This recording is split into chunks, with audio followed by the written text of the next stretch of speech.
Hello friends. आज का हमारा टॉपिक है रेगुलेटिंग एक्ट ऑफ 1773। ठीक है। देखिए, आज के इस टॉपिक में हम सबसे पहले जानेंगे कि what were the basic reasons behind that, कि ऐसे कौन से रीजंस थे जिसकी वजह से ब्रिटिशर्स को ये एक्ट लाना पड़ा। ठीक है। देखिए, आप लोग जानते हैं, मैं आपको छोटा सा एक छोटी सी स्टोरी सुनाऊंगा, थोड़ा सा बैकग्राउंड एक आइडिया दे दूंगा इसका। वो ये कि हम सब लोग जानते हैं कि हमारे ऊपर देखिए ब्रिटिशर्स ने राज किया है। ब्रिटिशर्स में भी हमारे यहाँ पे इंडिया में सबसे पहले ईस्ट इंडिया कंपनी आई थी ट्रेड के बिज़नेस के पॉइंट ऑफ व्यू से। बाद में उन्होंने अपनी मोनोपली कर करके ऑलमोस्ट सारे इंडिया के ऊपर अपनी हुकूमत बना ली। और फिर उसके बाद पहले तो ईस्ट इंडिया कंपनी ने रूल किया और बाद में क्राउन ने। ठीक है। वो रिवोल्ट ऑफ 1857 के बाद आएगा, लेकिन अभी हमने जो डिस्कस करना है that is regarding your regulating act of 1773। ठीक है। अब देखो, सबसे पहले हम लोग जानेंगे कि what were the basic reasons behind this act. ठीक है। ऐसे कौन से रीजंस थे जिसकी वजह से ये एक्ट हमें लाना पड़ा। ठीक है। आई मीन ब्रिटिशर्स को ये लाना पड़ा, क्राउन को। ठीक है। देखो, ईस्ट इंडिया कंपनी तो अपना यहाँ पे बिजनेस वगैरह कर रही थी, लेकिन साथ ही साथ उन लोगों को काफ़ी देर हो गई थी यहाँ पे, ऑलमोस्ट मोर देन 150 ईयर्स। यहाँ पे इंडिया में 1600 ईयर में उनकी इस्टेब्लिशमेंट हुई थी ईस्ट इंडिया कंपनी की। तब वो वहाँ से यहाँ पे चलते चलते चलते चलते यहाँ पे इंडिया में आए। ठीक है। और फिर यहाँ पे वो लोग बिज़नेस ट्रेड वगैरह करते रहे। फिर उन्होंने अपनी टेरिटरीज़ वगैरह ऑक्यूपाई करनी हमारी स्टार्ट कर दी। हमारे यहाँ पे काफ़ी करप्ट मीन से उन्होंने अपना ट्रेड वगैरह इस्टेब्लिश किया। अब यही सब रीजंस थे। ठीक है। अब इन रीजंस को हम एक एक करके एक्सप्लेन करेंगे। सबसे पहला रीज़न क्या आता है, जो रीज़न था रीजंस बिहाइंड 1773 एक्ट। ठीक है। अब ये देखो, सबसे पहला क्या था, टेरिटोरियल एक्सपेंशन। टेरिटोरियल एक्सपेंशन से क्या मतलब है कि देखो, जो टेरिटरी थी वो डे बाय डे इंक्रीज हो रही थी। ठीक है। अब ऑब्वियसली जो क्राउन है, जो रूलर है, यानी जो इंग्लैंड में जो क्राउन इनके बैठे हुए हैं, जो रूलर हैं वहाँ पे, वो कभी भी नहीं चाहेंगे कि उनके सबॉर्डिनेट्स जो हैं वो ज़्यादा पावरफुल बने। अदरवाइज़ उनके हाथ से वो सत्ता निकल सकती थी। ठीक है। तो उसी चीज़ के लिए, टू ग्रैब दैट पावर, हाँ, तो उनकी पावर को कंटेन करने के लिए, ये जो ईस्ट इंडिया कंपनी की जो पावरफुल ये बनती जा रही थी डे बाय डे, ठीक है, उनको कंटेन करने के लिए वहाँ पे क्राउन ने क्या किया, रेगुलेटिंग एक्ट ऑफ 1773 लाया। ठीक है। दूसरा जो रीज़न था, जो another one of the most important reason for this regulating act of 1773, वो क्या था, corruption against the servants of the company. ठीक है। मतलब देखो, द कंपनी जो थी ईस्ट इंडिया कंपनी, वो तो इस्टेब्लिश हुई थी, उसके नाम पे ट्रेड हो रहा था सारा। ईस्ट इंडिया कंपनी जो थी वो लॉस में जा रही थी, बट उसमें जो काम करते थे, ठीक है, जो उसके वहाँ पे उसके अंडर जो ऑफिसर्स थे, जो भी सबॉर्डिनेट्स थे ईस्ट इंडिया कंपनी में, जो भी वर्कर्स वगैरह थे, they were becoming day by day rich and rich and rich. ठीक है। अमीर पे अमीर होते जा रहे हैं, बट कंपनी जो है वो बार बार घाटा दिखा रही है अपना। और दूसरी तरफ उसके वर्कर्स जो हैं वो लोग अमीर हो रहे हैं। ये तो वही बात होगी ना, आजकल आप लोग न्यूज़ में देखते हैं श्रीलंका में जैसे हालात हैं, पाकिस्तान के हालात जैसे हैं, बांग्लादेश के हालात जैसे हैं, वहाँ पे क्या है, वहाँ पे आम जनता जो है वो गरीब होती जा रही है, बट जो पॉलिटिशियंस हैं, ठीक है, वो बहुत ज़्यादा डे बाय डे अमीर होते जा रहे हैं, और देश क्या है, वो गरीब हो रहा है। ठीक है। सिमिलरली कंपनी जो है वो लॉस दिखा रही है अपना क्राउन को, और दूसरी तरफ जो उसके वर्कर्स हैं, जो उसके वहाँ पे अंडर जो काम करते हैं, वो लोग डे बाय डे अमीर होते जा रहे हैं। अब देखो, यहाँ पे इंडिया में जो ईस्ट इंडिया कंपनी में जो उनका वर्कर काम करता था, और जब वो ब्रिटेन में वापस जाता था, वो सीधे जाके एक एक 600 एकड़ की मतलब स्टेट्स वगैरह उसने खरीद लेनी। और जो वहाँ की लोकल जो लोग थे, वो लोग कहते थे, यार ये कैसे पॉसिबल है, एक मामूली सा बंदा, एक लो रैंक ऑफिसर, वो आके यहाँ पे एकर्स में ज़मीनें खरीद रहा है, स्टेट्स वगैरह इस्टेब्लिश कर रहा है, वेयर एज जो कंपनी है वो अपना लॉस दिखा रही है। अगर ऐसा हो रहा है, डैट मीन्स कि यहाँ पे कोई ना कोई गलत चीज़ें हो रही हैं, करप्ट प्रैक्टिसेस हो रही हैं। So that was the second reason, corruption against the servants of the company. Third जो रीज़न था, लैक ऑफ जुडिशियल एडमिनिस्ट्रेशन। अब जो यहाँ पे इंडिया में ये लोग जो कर रहे थे करप्शन वगैरह, ठीक है, यहाँ पे इनके ऊपर कोई भी जुडिशियल एडमिनिस्ट्रेटिव एक्शन तो हो ही नहीं पा रहा था ढंग से, कि उनको सज़ा दी जाए या प्रूफ किया जाए या ये सब वो सब, तो इसके काफ़ी ज़्यादा यहाँ पे लैक था। थर्ड जो था, यहाँ पे एक सेंट्रल अथॉरिटी जो थी वो प्रॉपरली इस्टेब्लिश्ड नहीं थी। फोर्थ रीज़न क्या था, टेरिबल फेमाइन इन बंगाल, मतलब इतना ज़्यादा सूखा पड़ गया था यहाँ पे बंगाल में, जिसकी वजह से कंपनी दिखा रही थी कि बहुत लॉस में है, ये है वो है। But on the other hand, और जो अनदर मोस्ट इम्पॉर्टेंट रीज़न जो था for this regulating act of 1773 का लाने के लिए, वो क्या था, कंपनी ने 1772 में 1 मिलियन पाउंड्स, 1 मिलियन पाउंड्स जो था अमाउंट, ये इसने लोन मांगा था वहाँ पे क्राउन से। उसने अप्लाई किया था वहाँ पे कि भाई मेरे को इतना लोन चाहिए बिकॉज मेरी जो ईस्ट इंडिया कंपनी है वो लॉस में जा रही है।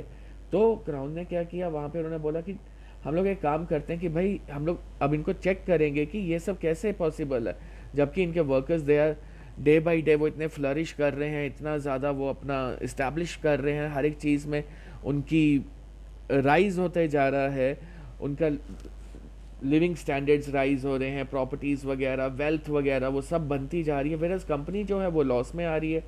So that is why regulating act जो था वो लाया गया।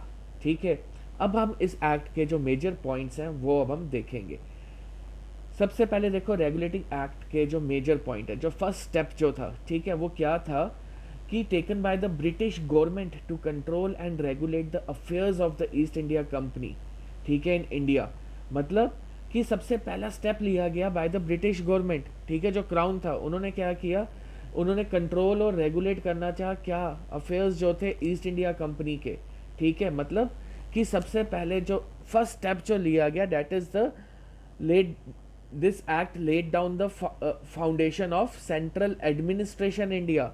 ठीक है, सबसे पहले अगर हम बात करेंगे, अगर आपको कल का क्वेश्चन आ जाता है कि under which act lays down the foundation of central administration in India, that is the regulating act of 1773। ठीक है, सेकेंड पॉइंट जो था वो ये है कि it designated the governor of Bengal as the governor general of Bengal. ठीक है, पहले जो पोस्टें होती थी वो क्या होती थी, प्रेसिडेंसी टाउन्स की, जैसे governor of Bengal, governor of Bombay, governor of Madras.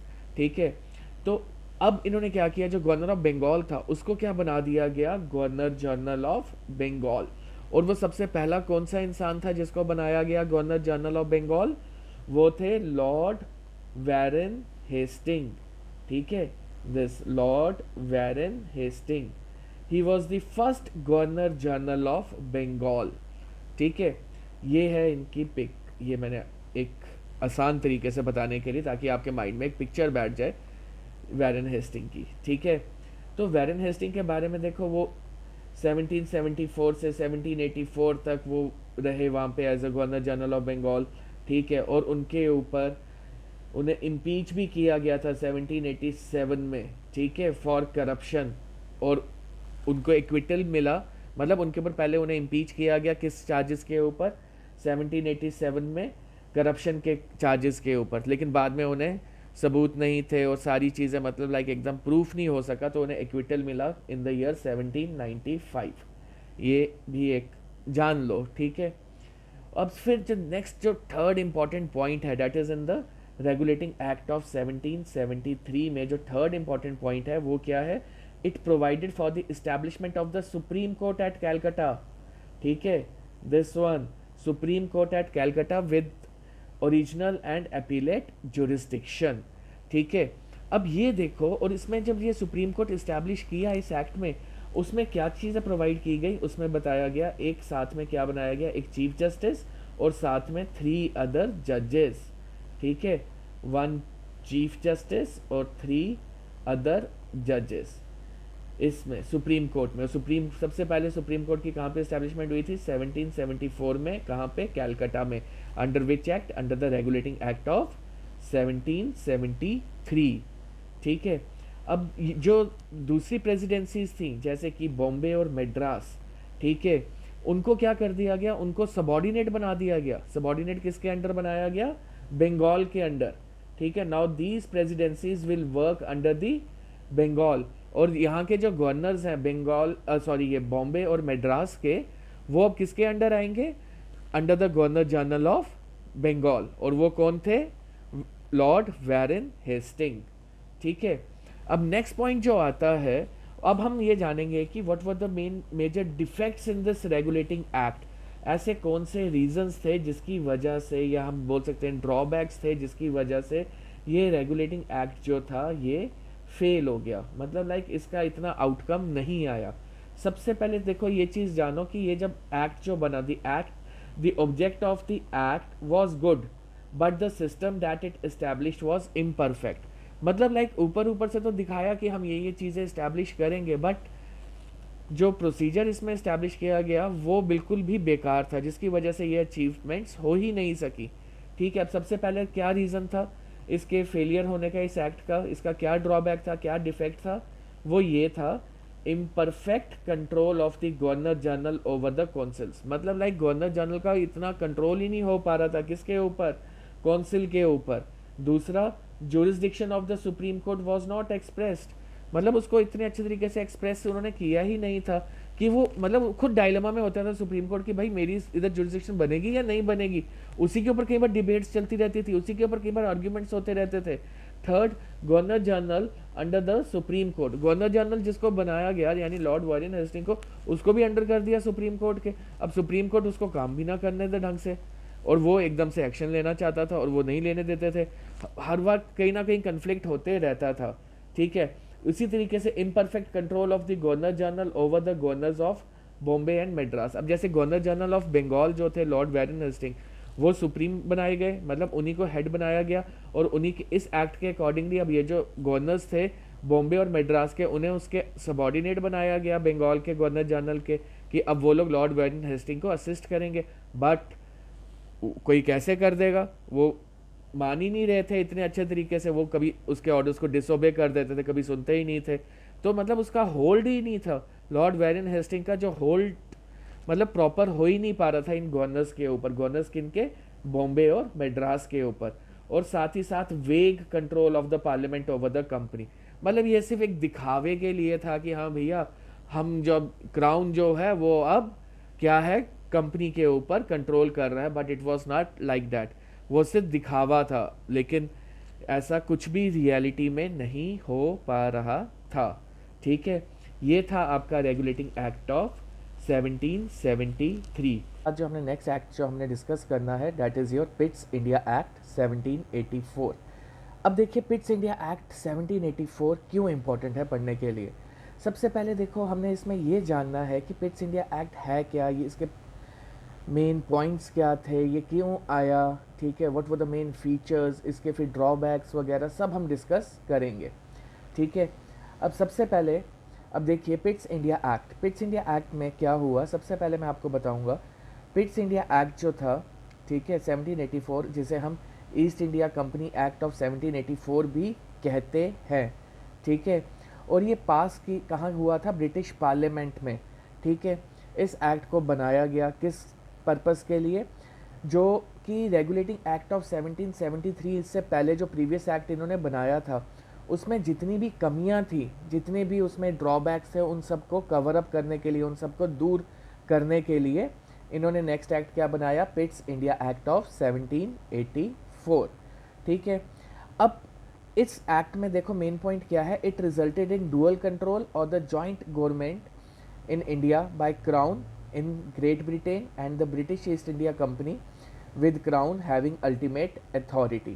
मतलब अब for the first time India में क्या हुआ कि भाई यहाँ पे डुअल गवर्नमेंट सिस्टम यहाँ पे इस्टेब्लिश होने लगा। ठीक है, it establish a system of dual government.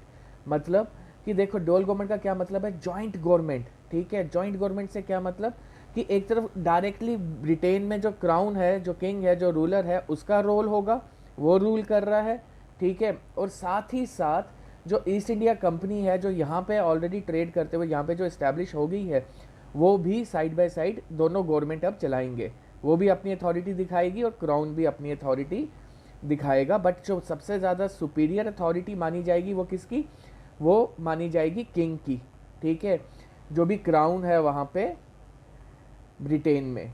ठीक है, अब ये देखो, अब इस यहाँ पे क्या हुआ, साथ ही साथ एक चीज़ और देखो, Indian affairs came under direct control of British government in Britain, ठीक है, distinguish between the commercial and political functions of the company. मतलब कि भैया जो कंपनी के कमर्शियल और पॉलिटिकल फंक्शंस थे ना, उनको डिफ्रेंशिएट कर दिया गया, उन्हें अलग अलग कर दिया गया। अब उसमें क्या किया गया, देखो पिट्स इंडिया एक्ट 1784 में दो तरह से डिवीजन कर दी गई है जो इनके वर्क्स थे, ठीक है, ये जितने भी इनके थे कमर्शियल और पॉलिटिकल फंक्शंस, इनको दो हिस्सों में डिवाइड कर दिया गया। और उसको किस तरीके से डिवाइड किया गया, एक बनाया गया कोर्ट ऑफ डायरेक्टर्स, ठीक है, और दूसरा बनाया गया बोर्ड ऑफ कंट्रोल, ठीक है, बीओसी, ठीक है। अब ये जो कोर्ट ऑफ डायरेक्टर्स है, ये क्या करेगा, ये आपके कमर्शियल अफेयर्स को देखेगा, और वेयर एज ये जो बोर्ड ऑफ कंट्रोल है, ये किसको देखेगा, आपके पॉलिटिकल अफेयर्स को, ठीक है। कमर्शियल अफेयर्स आपको पता है। अब पॉलिटिकल अफेयर्स क्या होते हैं, पॉलिटिकल अफेयर्स वो अफेयर्स हो गए जो कि कवर अप करेंगे किस किस को, एक आपके civil as well as military affairs, ठीक है, ये दोनों अफेयर्स इसमें आएंगे। और ये जो है आपका बोर्ड ऑफ कंट्रोल, ये कंप्राइज करेगा 6 मेंबर्स, ठीक है। वो कौन कौन से, सेक्रेटरी ऑफ द स्टेट जो कि बोर्ड का प्रेसिडेंट होगा, चांसलर, ठीक है, ऑफ द एक्सचेकर, और 4 प्रीवी काउंसलर्स, इसमें 4 प्रीवी काउंसिल्स भी होंगे, ठीक है। अब नेक्स्ट देखो, for the first time, this is really very very very important, for the first time company की जो टेरिटरीज थी इंडिया में, ठीक है, उसे क्या बोला गया, ब्रिटिश पोजेशंस, ठीक है। This is really very important, आपको कल को एमसीक्यूज में आ सकता है या शॉर्ट नोट में आ सकता है, आपसे पूछा जा सकता है कि कौन से एक्ट में जो कंपनी की टेरिटरीज थी उसे British possessions for the first time बोला गया, ठीक है। वो कौन सा था, पिट्स इंडिया एक्ट ऑफ 1784, ठीक है। इस एक्ट में क्या बोला गया, कंपनी की जितनी भी टेरिटरीज कंपनी ने एक्वायर की हुई थी वो सारी की सारी क्या होंगी, ब्रिटिश पोजेशंस, ठीक है। क्योंकि किंग ने बोल दिया कि भाई आपने जितना भी वहाँ पे इंडिया में अपनी ट्रेड वगैरह इस्टेब्लिश किया वो सब किसके अंडर किया, हमारे अंडर किया, तो जो भी आपकी टेरिटरीज हैं वो सब हमारी हैं, ठीक है। तो आप इस भलेखे में मत रहो कि वो सब आपका अपना पर्सनल एसेट्स है, नहीं, वो सारे किंग के हैं, वो सारे क्राउन के हैं, गॉट इट। अब देखो इसके ड्रॉबैक्स क्या थे, ड्रॉबैक्स इसमें ये थे कि there was no clarity on the boundaries between the companies power and the governments authority. दूसरा क्या, governor general had to serve 2 masters, मैंने आपको बताया 2 मास्टर्स वो कैसे, एक ईस्ट इंडिया कंपनी को और एक सीधे क्राउन को, उसे दोनों को जवाबदेही देनी होती थी। और तीसरा, no clear boundaries between the responsibilities of the board of control और court of directors of the company, मतलब दोनों में इतना डिफ्रेंशिएट ही नहीं किया हुआ था कि बताओ तुम्हारी क्या बाउंड्रीज है और तुम्हारी क्या बाउंड्रीज है, ठीक है, तुम्हारी कहाँ तक, तुम्हारी जुरिस्डिक्शन कितनी है, वो एक्सप्लेनेशन अच्छे ढंग से की नहीं थी। इसीलिए जब देखो दोनों लड़ते ही रहते थे कि आपस में, नहीं ये इसके ऊपर मैं ऑर्डर दूंगा, इसके ऊपर मैं ऑर्डर दूंगा, तो अल्टीमेटली वो क्या होता था, एक डायलामा, एक तरह की कन्फ्यूजन्स वगैरह वो सब क्रिएट करते रहता था।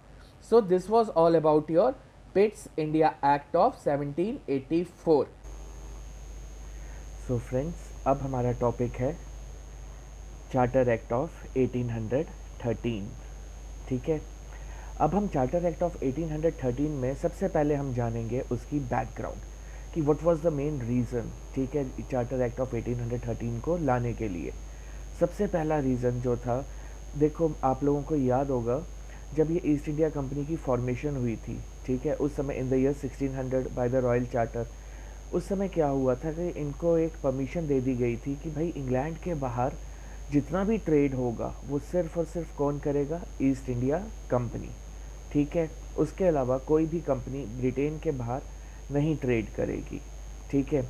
अब इसी चीज़ को देखते देखते अराउंड 200 साल हो गए थे, ठीक है, अराउंड 200 ईयर्स अप्रॉक्सीमेटली। अब लोगों में ना बवाल आने लगा, वहाँ पे गुस्सा आने लगा, जो वहाँ के लोकल लोग थे ब्रिटेन के, जो ट्रेडर्स वगैरह थे, जिन्हें बाहर जाने की परमिशन ही नहीं मिलती थी ट्रेड करने की, बिकॉज जो मोनोपोली थी वो किसके पास थी, ईस्ट इंडिया कंपनी के पास।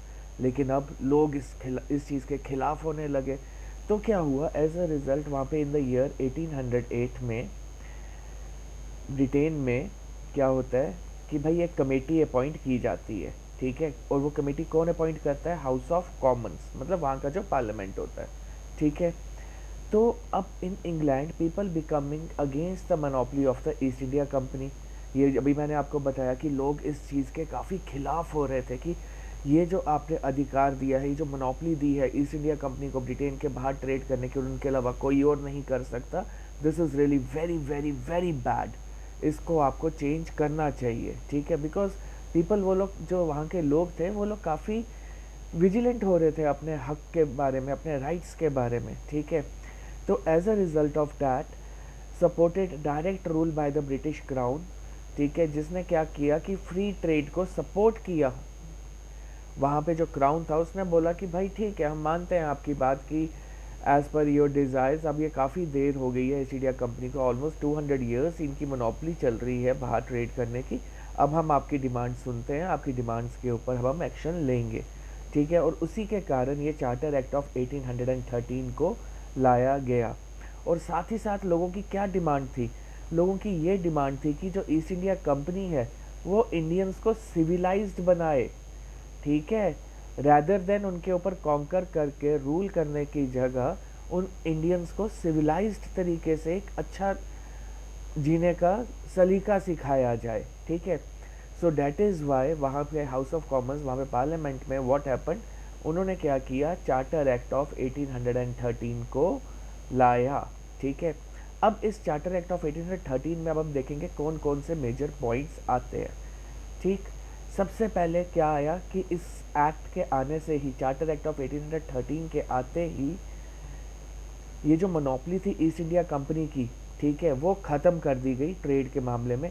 लेकिन एक्सेप्ट जो ट्रेड वो चाइना के साथ करती है उसमें उसकी मोनोपोली रहेगी रहेगी। लेकिन इंडिया में जो ईस्ट इंडिया कंपनी ट्रेड करती है उसमें चाय का जो बिज़नेस है, यानी टी का जो बिज़नेस, उसमें भी ईस्ट इंडिया कंपनी की ही मोनोपोली रहेगी। ईस्ट इंडिया कंपनी के अलावा कोई और टी का ट्रेड नहीं कर सकता इंडिया में, ठीक है।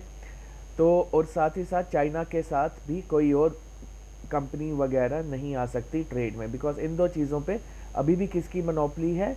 ईस्ट इंडिया कंपनी की, ठीक है। Trade in T with India और दूसरा ट्रेड विद चाइना, ठीक है। और ये चलते रहा, ठीक है। दिस लास्टेड टिल 1833, और ये तब तक जब तक वो अगला चार्टर नहीं आया, वो अब हम बाद में करेंगे। इसके बाद वही नेक्स्ट चार्टर है, that is charter act of 1833, उसमें मैं आपको बताऊंगा, ठीक है। अब इसमें क्या हुआ कि देखो, ये जो हमने पिछले चार्टर में भी हमने जाना था कि पिट्स इंडिया एक्ट में कि भाई फॉर द फर्स्ट टाइम ये जो territories of east India company है वो ये ब्रिटेन के जो रूलर की है उसकी टेरिटरीज मानी जाएंगी, ना कि ईस्ट इंडिया कंपनी की, ठीक है। ब्रिटिश प्रोविंसेस मानी जाएंगी, ठीक है। तो अब ये फॉर द फर्स्ट टाइम, अब ये क्या हुआ कि यहाँ पे इन्होंने क्या किया, जो क्राउन था, ठीक है, उसने बोला कि वाकई ये जो सॉवर्निटी थी, asserted the sovereignty of the crown over the companies territories in India. अब इसे एक्चुअल सेंस में उन्होंने अमल में लाया। उन्होंने बोला कि भाई ये जो इन्होंने जीती हुई हैं टेरिटरीज, ये सब क्राउन की हैं, ना कि ईस्ट इंडिया कंपनी की। क्योंकि जो कुछ भी उन्होंने जीता है वो as per the royal charter, ठीक है, जो in the year 1600 sign up हुआ था, ठीक है। तो constitutional position of the British territories in India explicitly defined for the first time, मतलब कि फॉर द फर्स्ट टाइम जितनी भी इंडिया में टेरिटरीज थी, जो भी इन्होंने ईस्ट इंडिया कंपनी ने कॉन्कर की थी, जो जीती थी, एनेक्स की थी, वो सब का ब्यौरा जो था वो उन्हें क्राउन को देना पड़ा इन एक्चुअल रिटर्न फॉर्मेट में, ठीक है। अब नेक्स्ट जो पॉइंट आता है, ये बड़ा इंपॉर्टेंट पॉइंट है। कई बार आपसे पूछा जाता है जब आप कल को सिविल सर्विसेज के लिए प्रिपेयर करोगे, तो उसमें मल्टीपल चॉइस क्वेश्चन है, under which charter Christian missionaries were allowed to enter in India, ठीक है। वो था चार्टर एक्ट ऑफ 1813 में क्रिश्चियन मिशनरीज जो थी उनको अलाउ किया गया इंडिया में, ठीक है। और साथ ही साथ इन्होंने अब वेस्टर्न एजुकेशन का भी, ये भी बहुत इंपॉर्टेंट है, वेरी इंपॉर्टेंट, ठीक है, कि वेस्टर्न एजुकेशन का किस चार्टर में आया था कंसेप्ट, वो आया था चार्टर एक्ट ऑफ 1813 में, ठीक है। साथ ही साथ उन्होंने बोला कि इस पे 1 लाख रुपीज़ का जो बजट होगा कम से कम वो हर साल स्पेंड किया जाएगा। और 1 लाख आप आज के टाइम के अकॉर्डिंगली मत सोचो, उस टाइम में 1813 में 1 लाख वॉज लाइक 1000-2000 करोड़, या आप इससे भी ज़्यादा सोचो, जितना 1 लाख करोड़ के बारे में सोचो आप, इतना होगा, ठीक है। तो ये चीज़, और इसी के साथ साथ it authorise the local governments in India to impose tax on the persons.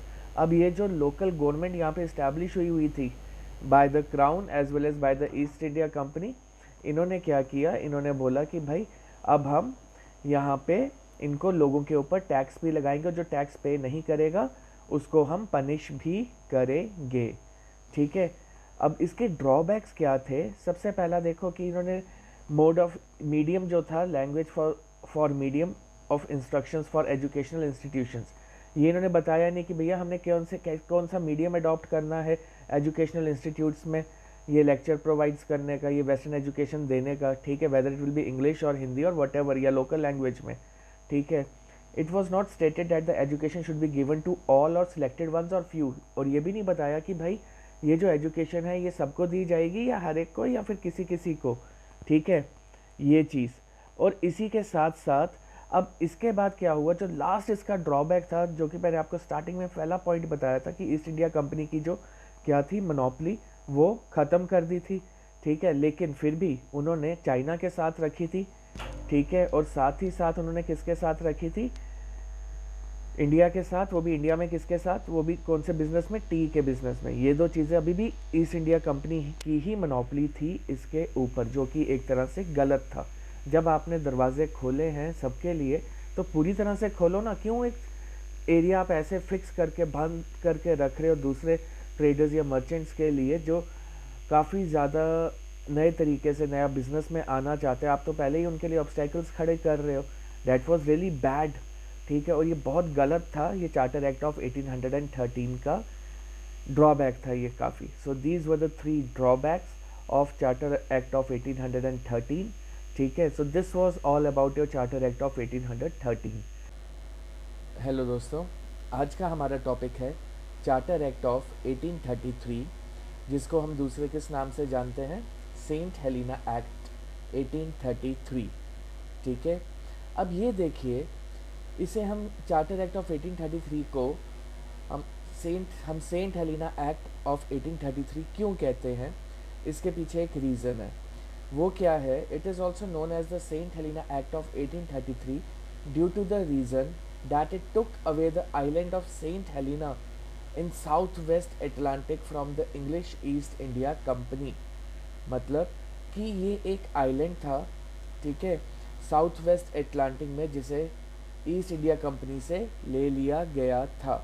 और इस आइलैंड के बारे में एक और one of the most important thing जो है वो मैं आपको भी बताऊंगा, जो कि आगे वाले पॉइंट में हमने डिस्कस भी करनी है, लेकिन अभी ही मैं आपको थोड़ा सा इसका आइडिया दे देता हूँ।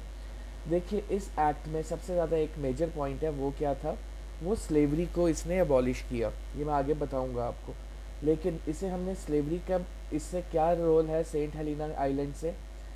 जितनी भी ये ब्रिटिश काउंसिल्स थे, ब्रिटिश कॉलोनीज थी, सारी जगह से इस एक्ट के अकॉर्डिंगली चार्टर एक्ट ऑफ 1833 ने सारी जगह से स्लेवरी एबॉलिश कर दी थी।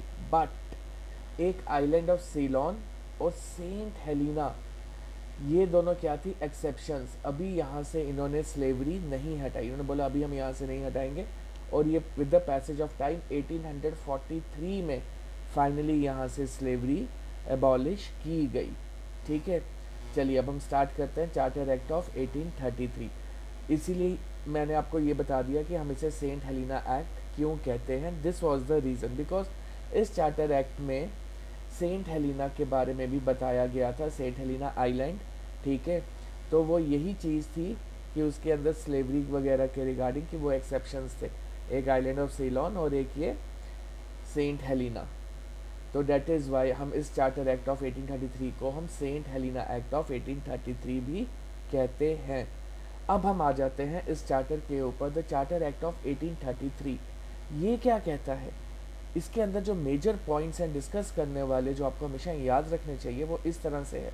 Governor general of Bengal became the governor general of India. पहले क्या था? पहले तो गवर्नर ऑफ बंगाल होते थे, फिर से गवर्नर जनरल ऑफ बंगाल में पोस्ट को इन्होंने हायरार्की में ज़्यादा पावरफुल कर दिया था और बड़ा कर दिया था। अब इन्होंने क्या किया? अब इन्होंने क्या किया कि भाई गवर्नर जनरल ऑफ बंगाल जो पोस्ट इन्होंने क्रिएट की थी पिछले चार्टर्स में, अब उसकी जगह इन्होंने बोला कि नहीं, गवर्नर जनरल ऑफ बंगाल की जगह हम बनाएंगे गवर्नर जनरल ऑफ इंडिया। ठीक है, तो अब इसमें सबसे पहला गवर्नर जनरल ऑफ इंडिया किसको अपॉइंट किया गया? Lord William Bentinck was the first governor general of India. Governor general was vested with all civil and military powers. इस गवर्नर जनरल ऑफ इंडिया के अंडर सारी की सारी civil as well as military powers को vest कर दिया गया।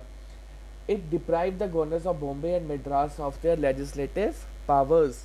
ठीक है, अब ये जो गवर्नर्स थे बॉम्बे के और मद्रास के, इनकी जो लेजिस्लेटिव मतलब लॉ मेकिंग पावर्स, लेजिस्लेटिव जहाँ पे भी टर्म आती है, लेजिस्लेचर आए, लेजिस्लेटिव आए, तो उसका मतलब क्या होगा, लॉ मेकिंग। ठीक है, वहाँ पे देखो हमारा जो पार्लियामेंट है उसे हम लेजिस्लेचर भी बोलते हैं, वहाँ पे क्या होता है, लॉ बनते हैं। इसीलिए जब भी कभी आपके सामने लेजिस्लेचर या लेजिस्लेटिव टर्म आए, इट विल सिंपली मीन्स कि लॉ मेकिंग प्रोसेस। ठीक है, अब इस चार्टर में क्या किया गया, चार्टर एक्ट ऑफ 1833 में, कि भाई ये जो पावर थी, ठीक है, लेजिस्लेटिव पावर्स जो कि गवर्नर ऑफ बॉम्बे और मद्रास के पास भी थी, वो भी उनसे ले ली गई। उन्हें बोल दिया गया भैया आपके पास अब से कोई भी लॉ मेकिंग पावर्स नहीं है, अब से जितनी भी लॉ मेकिंग पावर्स हैं that will be vested under whom, governor general of India.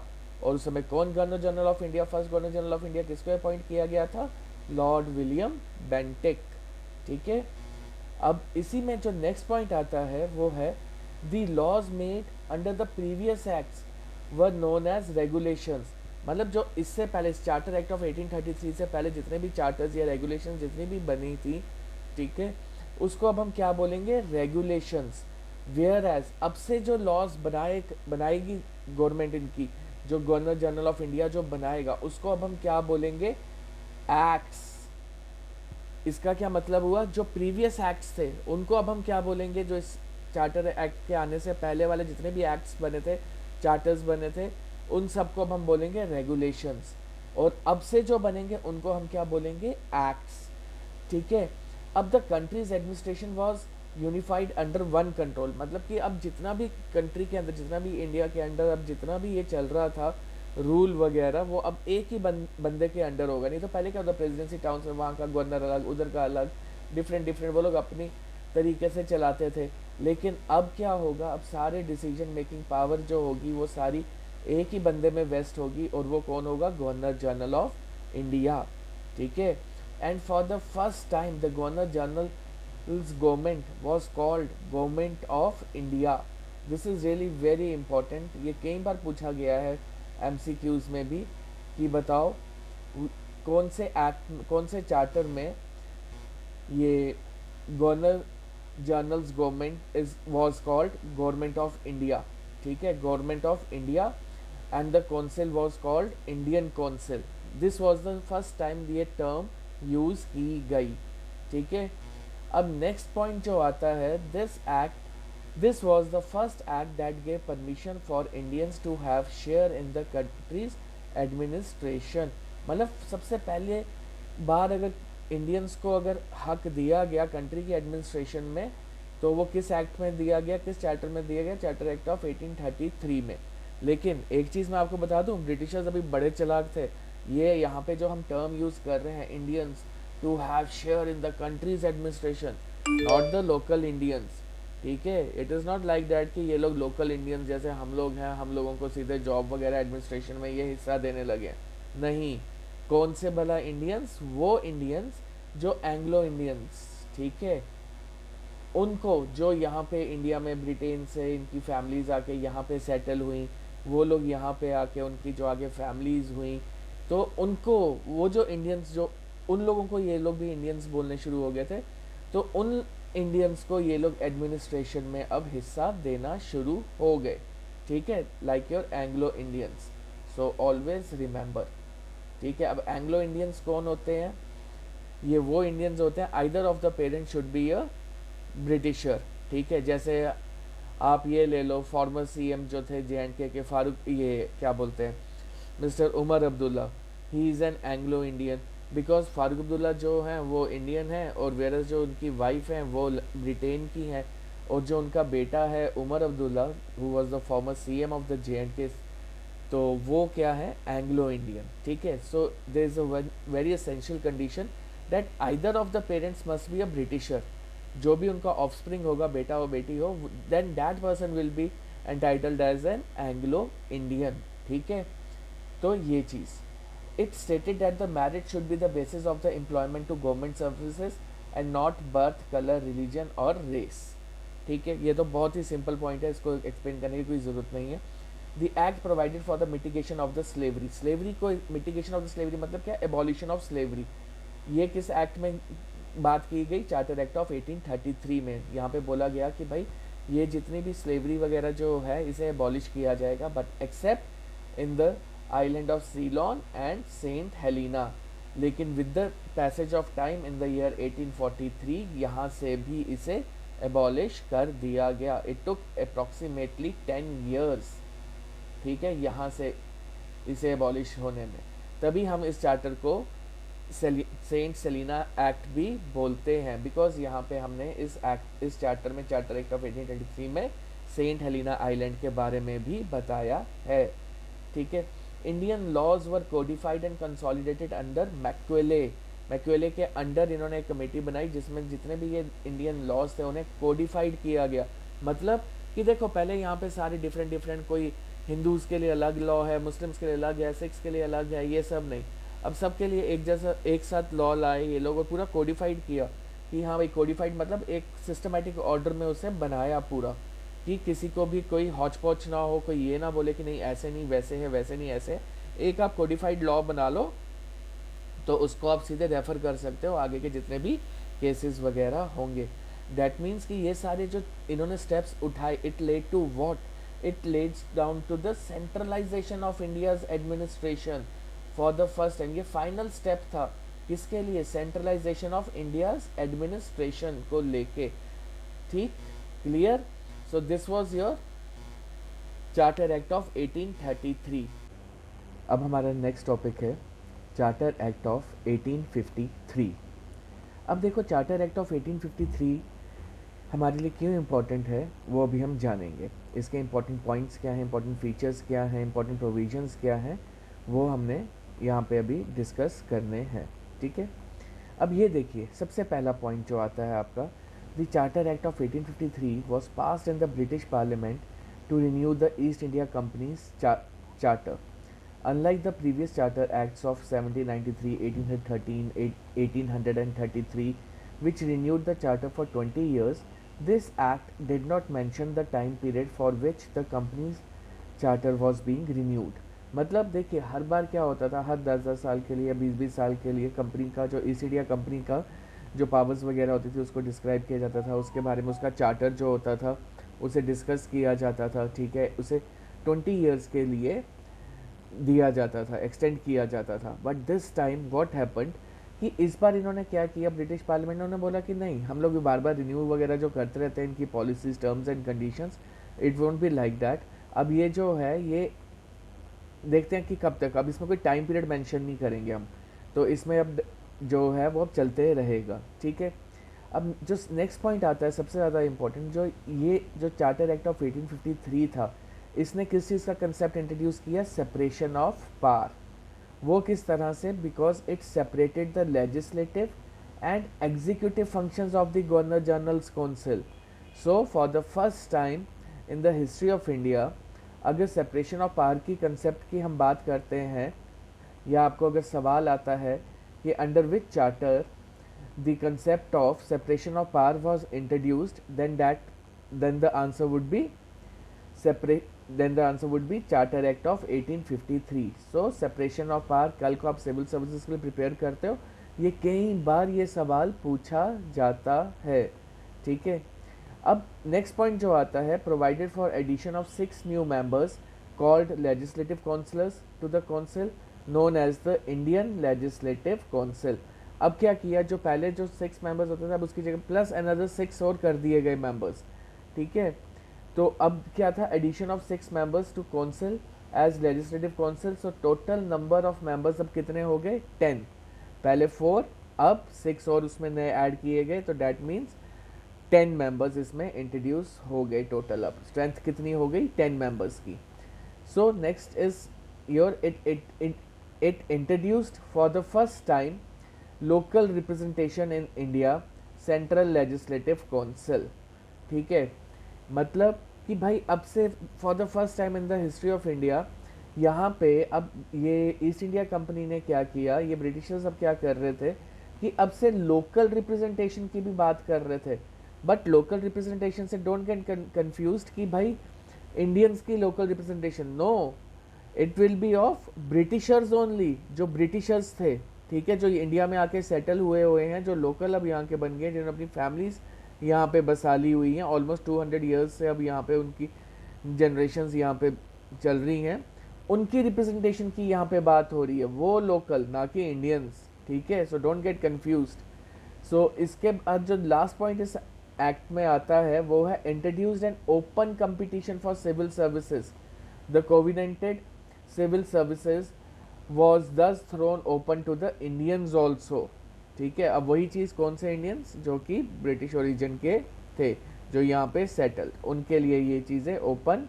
कर दी गई, ठीक है, और थोड़े से जो लोकल इंडियंस होते थे उनके लिए भी।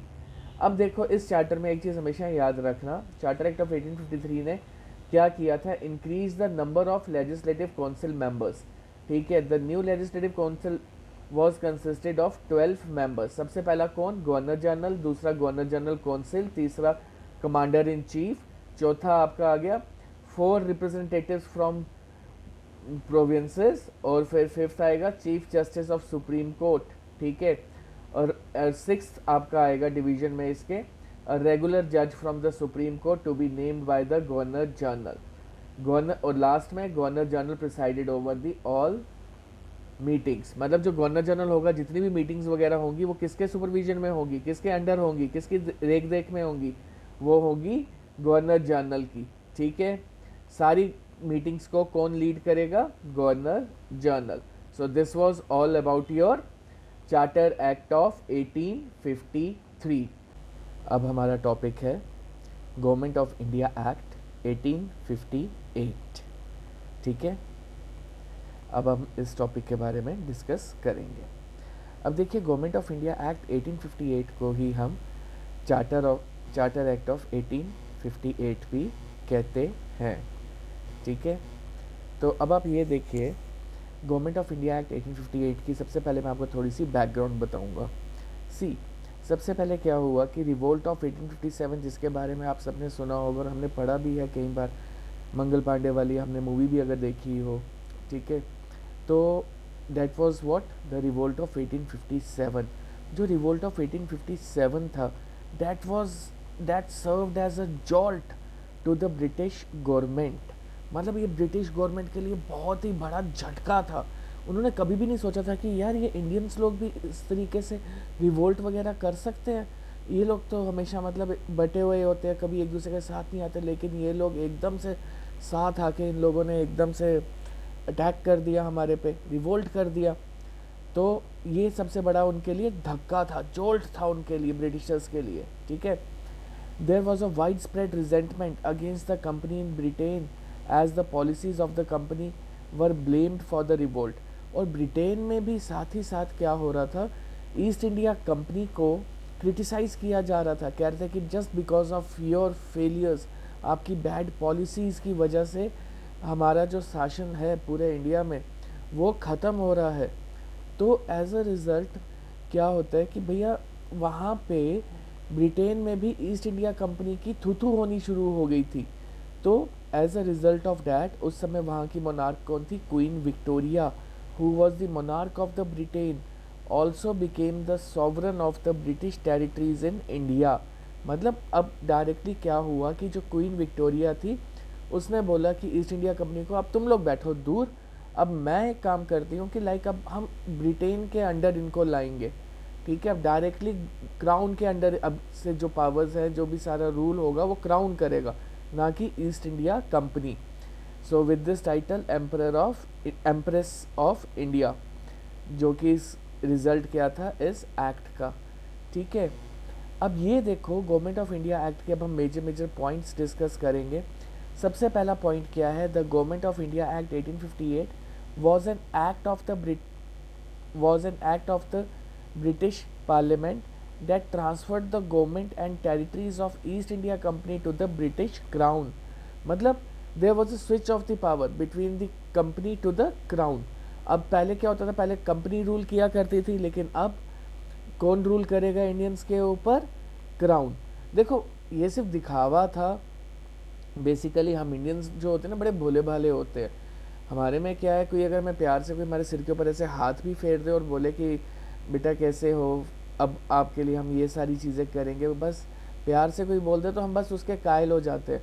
अब कंपनी ने हमारे ऊपर इतना ज़्यादा टॉर्चर किया था, इतना ज़्यादा हमें एक्सप्लॉइट किया था, तो बाद में आके एकदम से हमें बोल दिया कि देखो अब ना आपके ऊपर क्वीन रूल करेगी, तो क्वीन जो है वो आपको बिल्कुल अपने बच्चों की तरह रखेगी, तो आपको हमेशा प्यार से रखेगी। और हम इंडियंस, वाह, अब हमें वहाँ की महारानी अपने बच्चों की तरह रखेगी, वो हमें प्यार से हमें इज्जत देगी।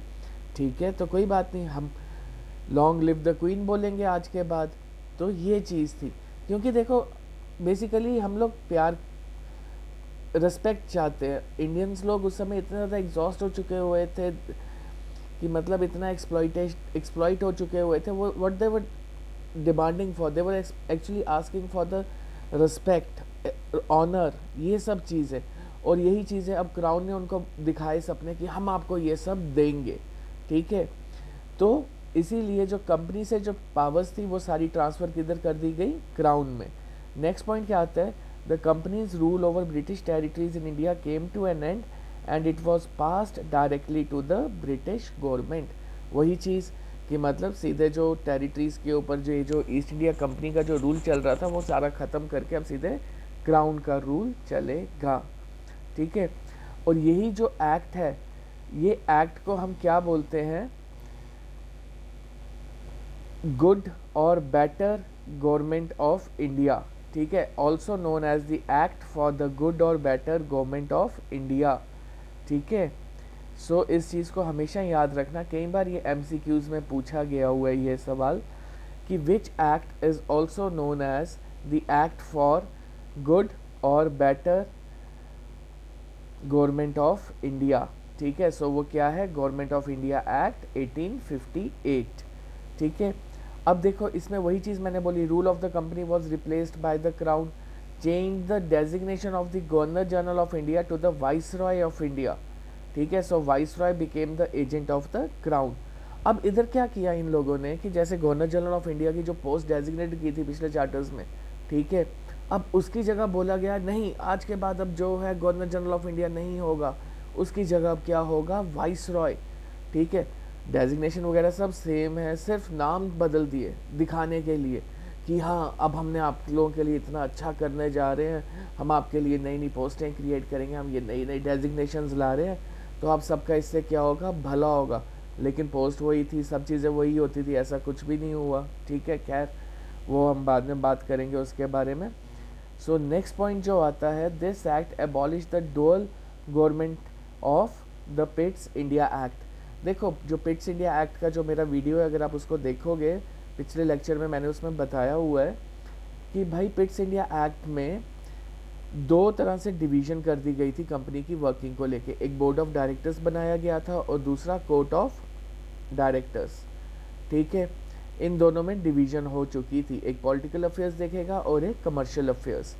ठीक है, अब उस चीज़ को भी इन्होंने डोल गवर्नमेंट वाले सिस्टम को भी एबॉलिश कर दिया। ठीक है, अब नेक्स्ट क्या आता है, this act also ended the doctrine of lapse. Doctrine of lapse क्या थी कि मतलब देखो बाई चांस किसी अगर रूलर के या किंग के खुद की औलाद नहीं होती, तो वो जो उसकी टेरिटरी है, उसकी जो किंगडम है, वो ऑटोमेटिकली वो ब्रिटिशर्स के पास आ जाती थी, जैसे रानी लक्ष्मीबाई वाले केस में। ठीक है, तो कोई भी किंग या रूलर जो होता था वो अडॉप्ट नहीं कर सकता था, या अपने भाई या किसी अपने रिलेटिव का बच्चा नहीं ले सकता था, तो उनका अपना होना ज़रूरी होता था। ये थी डॉक्ट्राइन ऑफ लैप्स, जिसे कि इस एक्ट ने भी ख़त्म कर दिया। उसने बोला नहीं, इस की कोई ज़रूरत नहीं, अगर आप लोग चाहो तो आप लोग अडॉप्ट वगैरह भी कर सकते हो, अपने रिश्तेदार का, अपने भाई का, बहन का बच्चा भी आप अपने क्राउन पे बिठा सकते हो, अपने तख्त पे बिठा सकते हो। ठीक है, और साथ ही साथ the secretary of the state was a member of the British cabinet and was responsible ultimately to the British parliament, established a 15-member Council of India to assist the Secretary of State for India। ठीक है, अब इसमें क्या है कि अब आप लोग ये चीज़ का ध्यान रखो कि भाई ये जो एक्ट है, ठीक है, इसमें क्या किया गया, जो न्यू पोस्ट थी, न्यू ऑफिस जो था वो क्रिएट किया गया। ऑफिस किस चीज़ का, secretary of the state for India. ठीक है, जिसे wasted with complete authority and control over Indian administration के ऊपर दिया गया।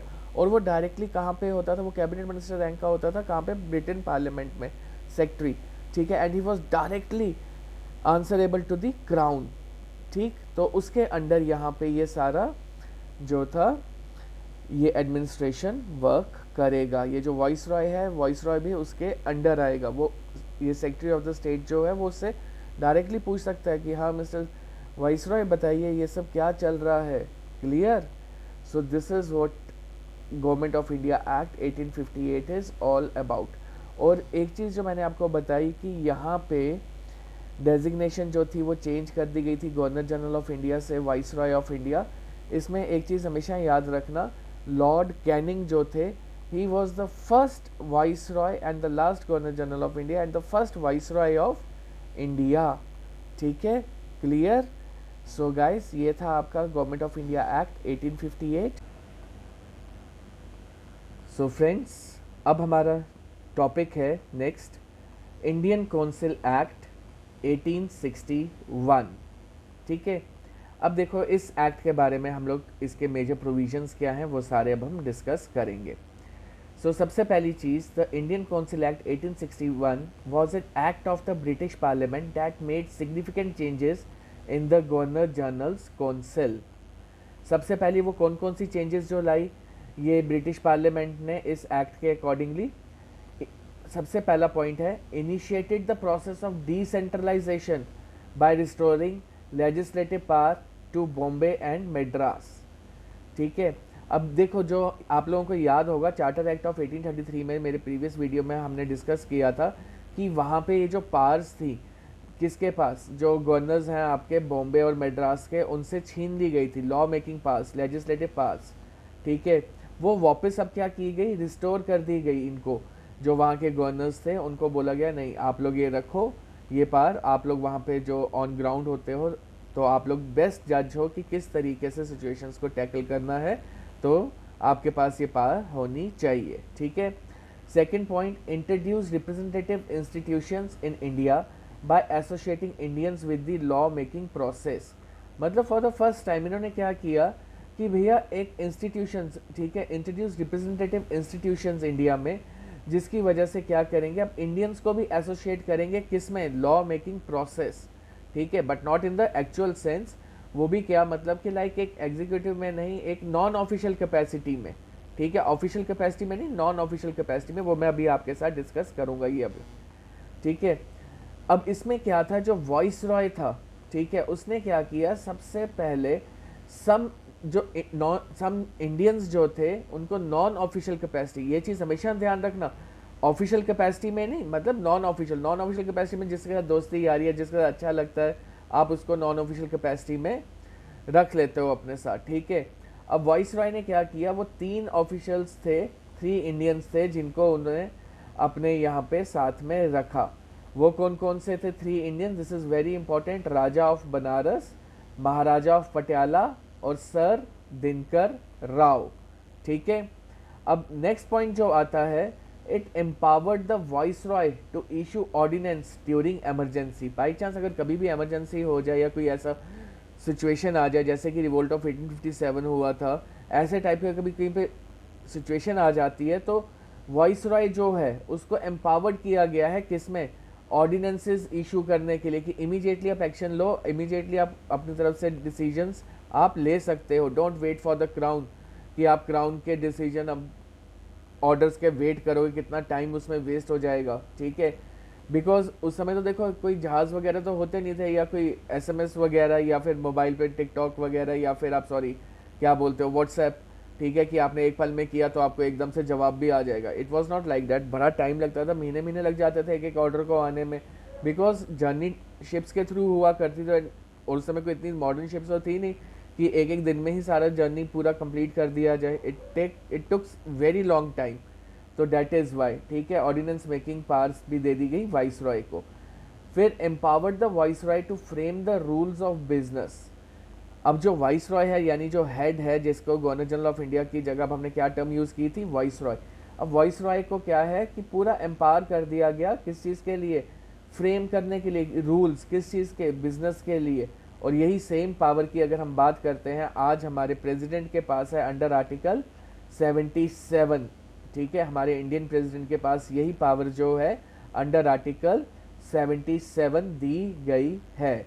ठीक है, अब नेक्स्ट जो आता है, इसके बाद अब हम नेक्स्ट चार्टर के ऊपर जाएंगे। सो फ्रेंड्स, अब आज का हमारा टॉपिक है इंडियन काउंसिल एक्ट ऑफ 1892। ठीक है, this is a very short act, इसमें कुछ हमने ज़्यादा देखना नहीं है, बस 2-3 पॉइंट्स हैं लिमिटेड जो कि मैं आपके साथ अभी डिस्कस करूँगा। देखिए, इंडियन काउंसिल एक्ट ऑफ 1892 में सबसे पहले एक चीज़ जान लो कि जो वर्ड इलेक्शन था वो सबसे पहले अगर कहीं पे अगर इंट्रोड्यूस किया गया वो कौन से एक्ट में किया गया? It was introduced under the act of Indian council act of 1892। So for the first time the term election, ठीक है, वो इस एक्ट में इंट्रोड्यूस की गई थी। अब देखो, इस एक्ट के हम मेजर पॉइंट्स पहले पढ़ लेते हैं। Limited representation with indirect elections, but Indians wanted more reforms. Gokhale met with Morley in England और मॉडले ने उसे एश्योर किया था फर्दर रिफॉर्म्स के लिए। These were the major points pertaining to this act. But इसके बारे में मैं आपको एक चीज़ बता दूं, गोखले कौन थे? गोखले जो थे, बेसिकली इंडियंस क्या डिमांड कर रहे थे कि वो रिप्रेजेंटेशन चाहते थे, किस में? एडमिनिस्ट्रेशन में, ताकि जो इंडियंस की प्रॉब्लम्स है वो डिस्कस करके बता सकें। इंडियंस ही बता पाएंगे ज़्यादातर, ना कि ब्रिटिशर्स वगैरह, because they were not able to जज the life styles of the Indians, वो क्या चाहते हैं। बिकॉज एक तो लैंग्वेज डिफरेंस भी और साथ में आपके कल्चर ट्रेडिशंस वगैरह के डिफरेंसेस की वजह से इतना ज़्यादा उनको नहीं पता चलता था। अब ये जो गोखले थे, ठीक है, गोखले जो थे, he was one of the senior most member of the Congress party जो इस्टेब्लिश हुई थी 1885 में। ठीक है, ये उसके one of the senior most Congress member थे। ठीक है, और इनकी एक अपनी पार्टी भी थी जो कि फाउंड इन्होंने की थी गोखले ने। उनकी अपनी पार्टी का क्या नाम था? Servants of Indian society. ठीक है, सर्वेंट्स ऑफ इंडियन सोसाइटी, जो कि गोखले ने एक अपनी पार्टी भी बनाई हुई थी। अब गोखले ने क्या किया? गोखले ने कहा कि भैया वहाँ पे इंग्लैंड तो चले गए ये वहाँ पे मिलने के लिए। तो वहाँ पे जब ये मिले तो वहाँ पे मॉडले ने इनको एश्योरेंस दी कि हाँ भाई ठीक है, आप डिमांड कर रहे हो, हम आपको देंगे रिप्रेजेंटेशन, और भी देंगे अगर आप चाहते हो। ठीक है, तो साथ ही साथ गोखले के बारे में आपको एक चीज़ और बता दूं, गांधी के बारे में थोड़ा सा, अब गांधी का भी यहाँ पे अब आपको बताना पड़ेगा। अब गोखले ने क्या किया? गांधी तो वहाँ पे साउथ अफ्रीका में काफ़ी नाम वगैरह कमा चुका था। अब गांधी के लिए गोखले के दिल में थोड़ा सा एक सॉफ्ट कॉर्नर था। गोखले जो था, ही वॉज मतलब लाइक उनको कोई बीमारी थी और वो उस बीमारी से जूझ भी रहे थे। तो वो चाहते थे, उन्होंने गांधी को काफ़ी लेटर्स वगैरह भी लिखी थी कि भैया गांधी तुम मुझे मिल, तुम इंडिया आओ, तुम आके यहाँ पे मेरी ये जो पार्टी है जो मैंने इसे इस्टेब्लिश किया है सर्वेंट्स ऑफ इंडियन सोसाइटी, आप आके इसे लीड करो, मैं ये पार्टी के कमांड आपको देना चाहता हूँ। काफ़ी प्रेम पत्र वगैरह एक दूसरे को ये लोग भेजते रहते थे, लेटर्स कभी आदान प्रदान चलते रहता था। तो साथ ही साथ क्या हुआ, गोखले ने जब गांधी को इतनी लेटर्स लिखी, गांधी ने बोला कि हाँ ठीक है, मैं एक काम करता हूँ, मैं फ्रांस आ रहा हूँ, ठीक है, तो वहाँ पे मैं आपसे मिल लूँगा। तो गोखले ने कहा ठीक है, हम एक काम करेंगे, मैं आपसे मिल लूँगा। ये काफ़ी सालों के बाद की बात है। ठीक है, तो वहाँ पे ये 1914 में ये फ्रांस में जाके गोखले मिला था गांधी से। ठीक है, गांधी ने उन्हें बोला कि ठीक है मैं आऊँगा इंडिया में। तो गांधी की जो हम बताएंगे एंट्री वो होगी 1915 ऑनवर्ड्स। बट ये मैं आपको गोखले के बारे में इसलिए बता रहा हूँ because Gokhale was one of the most prominent leaders and one of the senior most leader of the Congress party, जो डिमांड क्या करते थे कि हमें और ज़्यादा से ज़्यादा रिप्रेजेंटेशन दी जाए। ठीक है, एंड जब ये वहाँ पे जाके इंग्लैंड में जाके मॉडले से मिले थे और मॉडले ने जब इनको एश्योरेंस दी, तो दैट वाज द रिजल्ट कि इसकी वजह से क्या आए, अगले हमारे रिफॉर्म्स जो आए थे वो थे मॉडले मिंटो रिफॉर्म्स, जो कि अब हम अगले चार्टर में डिस्कस करेंगे। ठीक है, सो गाइज, अगर आपको मेरा ये लेक्चर पसंद आया तो प्लीज़ मेरे चैनल को भी सब्सक्राइब कर लीजिएगा। और देखिए, इस चार्टर के बारे में मैं आपको इस एक्ट के बारे में, इंडियन काउंसिल एक्ट ऑफ 1892 के बारे में एक चीज़ फिर से बता देता हूँ, रिजल्ट्स के बारे में इसका। The Indian council act of 1892 was significant in the sense that it not only increased the number of non-official members of the legislative bodies both at the provincial and national levels, it also introduced the principle of election in a limited way through such constituencies as municipal bodies. देखो अभी state wise elections की बात नहीं हम कर रहे, अभी ये सिर्फ लोकल बॉडीज में इन्होंने इलेक्शंस वगैरह की टर्म स्टार्ट की थी, जैसे म्यूनिसिपल इलेक्शंस वगैरह होते हैं, उसकी ये बात कर रहे थे। हेलो फ्रेंड्स, आज का हमारा टॉपिक है इंडियन काउंसिल एक्ट 1909। इसी इंडियन काउंसिल एक्ट 1909 को अगर हम दूसरे किसी नाम से जानते हैं तो वो है मॉडले मिंटो रिफॉर्म्स।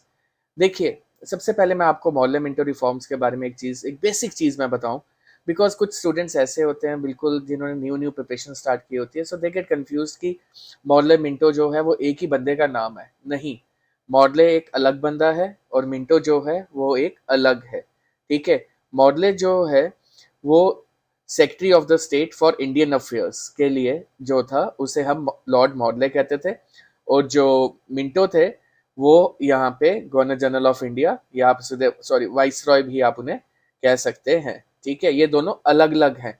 अब हम वापस आ जाते हैं इस एक्ट के ऊपर।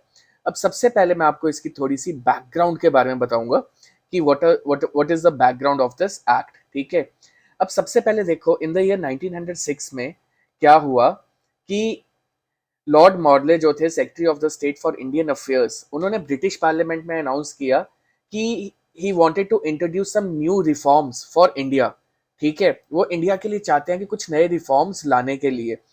ठीक, तो as a result of that वहां पे ये with this a series of correspondence started between him and Lord Minto, the then Governor General of India. A committee was appointed by the government of India to propose a scheme of reforms. The committee submitted its report, and after the approval of Lord Minto and Lord Maudley, the Act of 1909 was passed by the British Parliament. The Act of 1909 is commonly known as Maudley Minto Reforms. अब देखो, सबसे पहली चीज मैंने जैसे आपको बताया कि लॉर्ड मॉडले ने इन द ईयर 1936 में ब्रिटिश पार्लियामेंट में एक स्टेटमेंट इंट्रोड्यूस की। वहां पे बोला कि he basically wanted to go for some reforms in India. तो as a result of that letters का एक्सचेंज होना शुरू हो गया between the Minto and the Lord Morley. ठीक है, इन दोनों के बीच में लेटर्स और डॉक्यूमेंटेशन वगैरह काफी एक्सचेंज हो रही थी कि कैसे कैसे क्या क्या रिफॉर्म्स लाए जाएं, कैसे क्या क्या किया जाए। तो ये सारी डिस्कशंस होने के बाद फाइनली इन्होंने एक एक्ट बनाया, that is the act of 1909, और इसी एक्ट को बोला जाता है मॉडले मिंटो रिफॉर्म्स। क्लियर? अब ये चीज देखो, अब बेसिकली क्या एक असली रीजन क्या था। ठीक है, ये तो कहते हैं कि भैया हमने तो रिफॉर्म्स लाने थे इंडिया में तभी हमने ये एक्ट लाया है। बेसिकली इन लोगों की भी ब्रिटिशर्स की बैंड बजी हुई थी। अब वो पूछोगे कैसे? वो ऐसे कि भाई उस समय क्या था कि यहाँ पे इंडिया में भी कुछ पॉलिटिकल पार्टीज इमर्ज हो रही थी, जैसे कि हमारी ये कांग्रेस हो रही थी, इंडियन नेशनल कांग्रेस। ठीक है, ये बन गई थी, मुस्लिम लीग बन गई थी। पीपल जो थे वो काफी कॉन्शियस हो गए हुए थे, अवेयर हो चुके हुए थे अपने राइट्स वगैरह को लेके भी, कि भाई हमें इतनी रिप्रेजेंटेशन चाहिए, हमें अपने राइट्स चाहिए, हमें ऐसे लॉज बनाने चाहिए जो हमारी बेटरमेंट के लिए हो। तो अब ये ब्रिटिशर्स क्या चाहते थे कि किसी भी तरीके से ये सारी चीजों को सप्रेस किया जाए, लेकिन दिखाने के लिए दुनिया को कि भाई हमने रिफॉर्म्स लाने हैं, तो उन्होंने ये एक्ट लाया। अब ये सब चीजें मैं ऐसी क्यों बोल रहा हूँ कि आपको लगेगा यार ये तो लॉर्ड मॉडले जो था वो तो रिफॉर्म लाने की बात कर रहा है, और सर कह रहे हैं कि मतलब लाइक बेसिकली इनकी मंशा जो थी, इनकी डिजायर जो थी वो एक अलग थी। ये बड़े कपटी लोग थे ब्रिटिशर्स। ठीक है, बड़े छल कपट वाले। अब मैं आपको बताऊंगा कि बेसिक इन लोगों का मोटिव क्या था, क्योंकि देखो ये जो पॉलिटिकल पार्टीज बनी थी जैसे कांग्रेस, मुस्लिम लीग वगैरह, तो ये ब्रिटिशर्स जो थे they were very much affected by these parties. ठीक है, all previous British attempts failed, and they realized that in order to introduce new reforms, they need to improvise the grievances of the Indians. They need to cater these two well-known political parties. मतलब इन दोनों को, अब ये जो दोनों political parties थी, इन दोनों को cater करने के लिए इनको कुछ ना कुछ दिखाना पड़ेगा, because लगाम इनके हाथ से निकल रही थी। They were unstoppable. ठीक है, ये जो दोनों पार्टीज थी, इनकी डिमांड्स, इनकी अवेयरनेस से ये लोग थोड़े घबराए हुए थे। तो ब्रिटिशर्स ने क्या करना था, इनको सप्रेस करना था। और सप्रेस करने के लिए आपको पता है ब्रिटिशर्स के लिए हमेशा एक चीज बोली गई है, they believe in the divide and rule policy. अब यहां पे ये कंसेप्ट आएगा डिवाइड एंड रूल का। अब वो मैं बताता हूं आपको कैसे। ये देखो, ये इस एक्ट के अब मेन पॉइंट्स हैं। इंडियन काउंसिल एक्ट 1909, जिसे हम मॉडले मिंटो रिफॉर्म्स भी कहते हैं। अब देखो, सबसे पहला point, introduce for the first time an element of election to the legislative councils at the provincial legislative councils, non official members to be in majority. देखो, सबसे पहली बार यहाँ पे अब इंडिया में इलेक्शंस की बात होने लगी। वो भी किस बेसिस के ऊपर? जैसे जो हम आजकल के इलेक्शंस देखते हैं, जो हमारी स्टेट्स वगैरह में या यूटीज में होते हैं, उस टाइप के इलेक्शंस, लेजिस्लेटिव असेंबलीज के इलेक्शंस, जहां पे हमारे रिप्रेजेंटेटिव्स जाते हैं। ठीक है, अब इसमें क्या हुआ, ये जो साइज ऑफ द काउंसिल भी जो था वो भी उसे इंक्रीज कर दिया गया। ठीक, size of the councils were increase from 16 to 60। 16 members की जगह इन्होंने 60 मेंबर्स कर दिए। क्लियर? तो अब ये देखो, इसमें सबसे ज्यादा, अब आप लोग सोचोगे, अभी मैंने बोला था कि सर ये इनकी काफी जो मंशा थी वो अच्छी नहीं थी, इनकी डिजायर्स अच्छी नहीं थी, इनकी सोच अच्छी नहीं थी ब्रिटिशर्स की। वो कैसे? इन लोगों ने क्या किया, सबसे बड़ी जो अगर पॉलिसी खेली, अगर कोई हमारे साथ इन्होंने षड्यंत्र रचा, वो क्या था? Introduction of separate electorates for Muslims. ठीक है, एक्ट लीगलाइज्ड कम्युनल रिप्रेजेंटेशन। ठीक है, this act legalised communal representation, मतलब कि भाई मैरिट के बेसिस पे नहीं, जिस एरिया में अगर मुस्लिम ज्यादा हैं तो वहां से मुस्लिम बंदा ही खड़ा होगा, भले ही उस एरिया में कोई हिंदू बंदा या सिख बंदा या कोई क्रिश्चियन बंदा अगर वो डिजर्व करता होगा, he can not stand in the election, वो खड़े हो ही नहीं सकता। ठीक है, वहां से हम लोग सिर्फ एक मुसलमान को ही खड़ा करेंगे। इन्होंने क्या किया, हमारी सोसाइटी को डिवाइड कर दिया। किसके बेसिस के ऊपर? धर्म के बेसिस के ऊपर, रिलीजन के बेसिस के ऊपर। सो तभी कहते हैं डिवाइड एंड रूल ब्रिटिशर्स का मेन मोटिव था।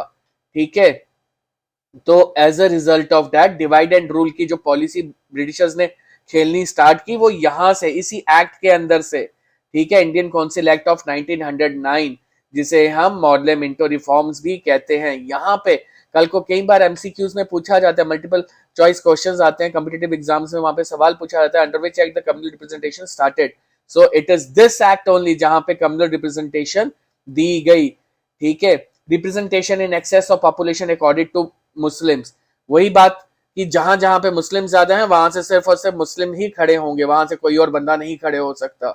ठीक, तो इससे क्या हुआ, मुस्लिम लीग के जो चेयर, जो हेड थे, उनको लगा भाई बहुत अच्छी बात है भाई, ये तो हमें मिल रहा है। अब जिसका भला हो रहा होगा वो तो अपना गुणगान गाएगा ही गाएगा। अगर मेरा भला हो रहा होगा तो मैं कहूंगा यार ये चीज मेरे लिए तो बेटर है। अब सेम चीज ये मुस्लिम लीग के लिए बेटर हो रही थी, मुस्लिम्स के लिए बेटर हो रही थी, तो देवर सेइंग कि okay fine, this is a very good thing. ठीक है, हमारी भी अपलिमेंट की बात हो रही है। बट वो ये नहीं समझ रहे थे कि भाई ये ब्रिटिशर्स की चाल है, ये क्या कर रहे हैं, ये हमारी सोसाइटी को डिवाइड कर रहे हैं। ठीक है, तो ये जो हमारे यहाँ पे फ्रेटर्निटी मतलब भाईचारा जो है हमारी सोसाइटी में, उसे ये खत्म कर रहे हैं। सो ये एक रीजन था, सबसे ज्यादा घटिया रीजन जो इस एक्ट में मैंने देखा। ठीक है, बाकी आगे आप ये देखो, it provided for the first time association of Indians with the executive council of the viceroy and governors.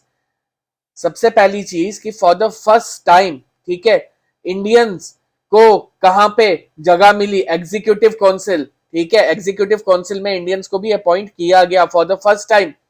ठीक, अब इसमें जो जिस बंदे को अपॉइंट किया गया था वो बंदा कौन था? सबसे पहला Satyendra Prasad Sinha became the first Indian to join the Viceroy's Executive Council. He was appointed as the law member. This is really very important. ये कई बार एग्जाम में पूछा गया है। सो इस चीज को हमेशा याद रखना, ये वाला पॉइंट सत्येंद्र प्रसाद सिन्हा की सबसे पहला बंदा जो इंडियन ये जिसने ज्वाइन किया था वाइसरॉय के एग्जीक्यूटिव काउंसिल को, वो कौन से इंडियन थे? उनका नाम था सत्येंद्र प्रसाद सिन्हा। ठीक है, और he was appointed as a law member. और दूसरी चीज इस एक्ट में याद रखने वाली चीज क्या है? Communal representation. ठीक है, सेपरेट इलेक्टोरेट्स की बात की गई किस एक्ट में? इस एक्ट में, इंडियन काउंसिल एक्ट 1909 में। यानी डिवाइड एंड रूल की पॉलिसी इन लोगों ने यहां से स्टार्ट कर दी। Clear? So this was all about your Indian Council Act 1909. Friends, अब हमारा जो नेक्स्ट टॉपिक है that is your government of India act 1919. ठीक है, गवर्नमेंट ऑफ इंडिया एक्ट 1919 को हम दूसरे किस नाम से जानते हैं? वो है मॉन्टेग्यू क्लेम्सफोर्ड रिफॉर्म्स. सी, अभी जैसे पिछले एक्ट में भी मैंने आपको बताया था कि पहले जो नाम आएगा वो हमेशा होगा किसका? Secretary of the state for Indian affairs.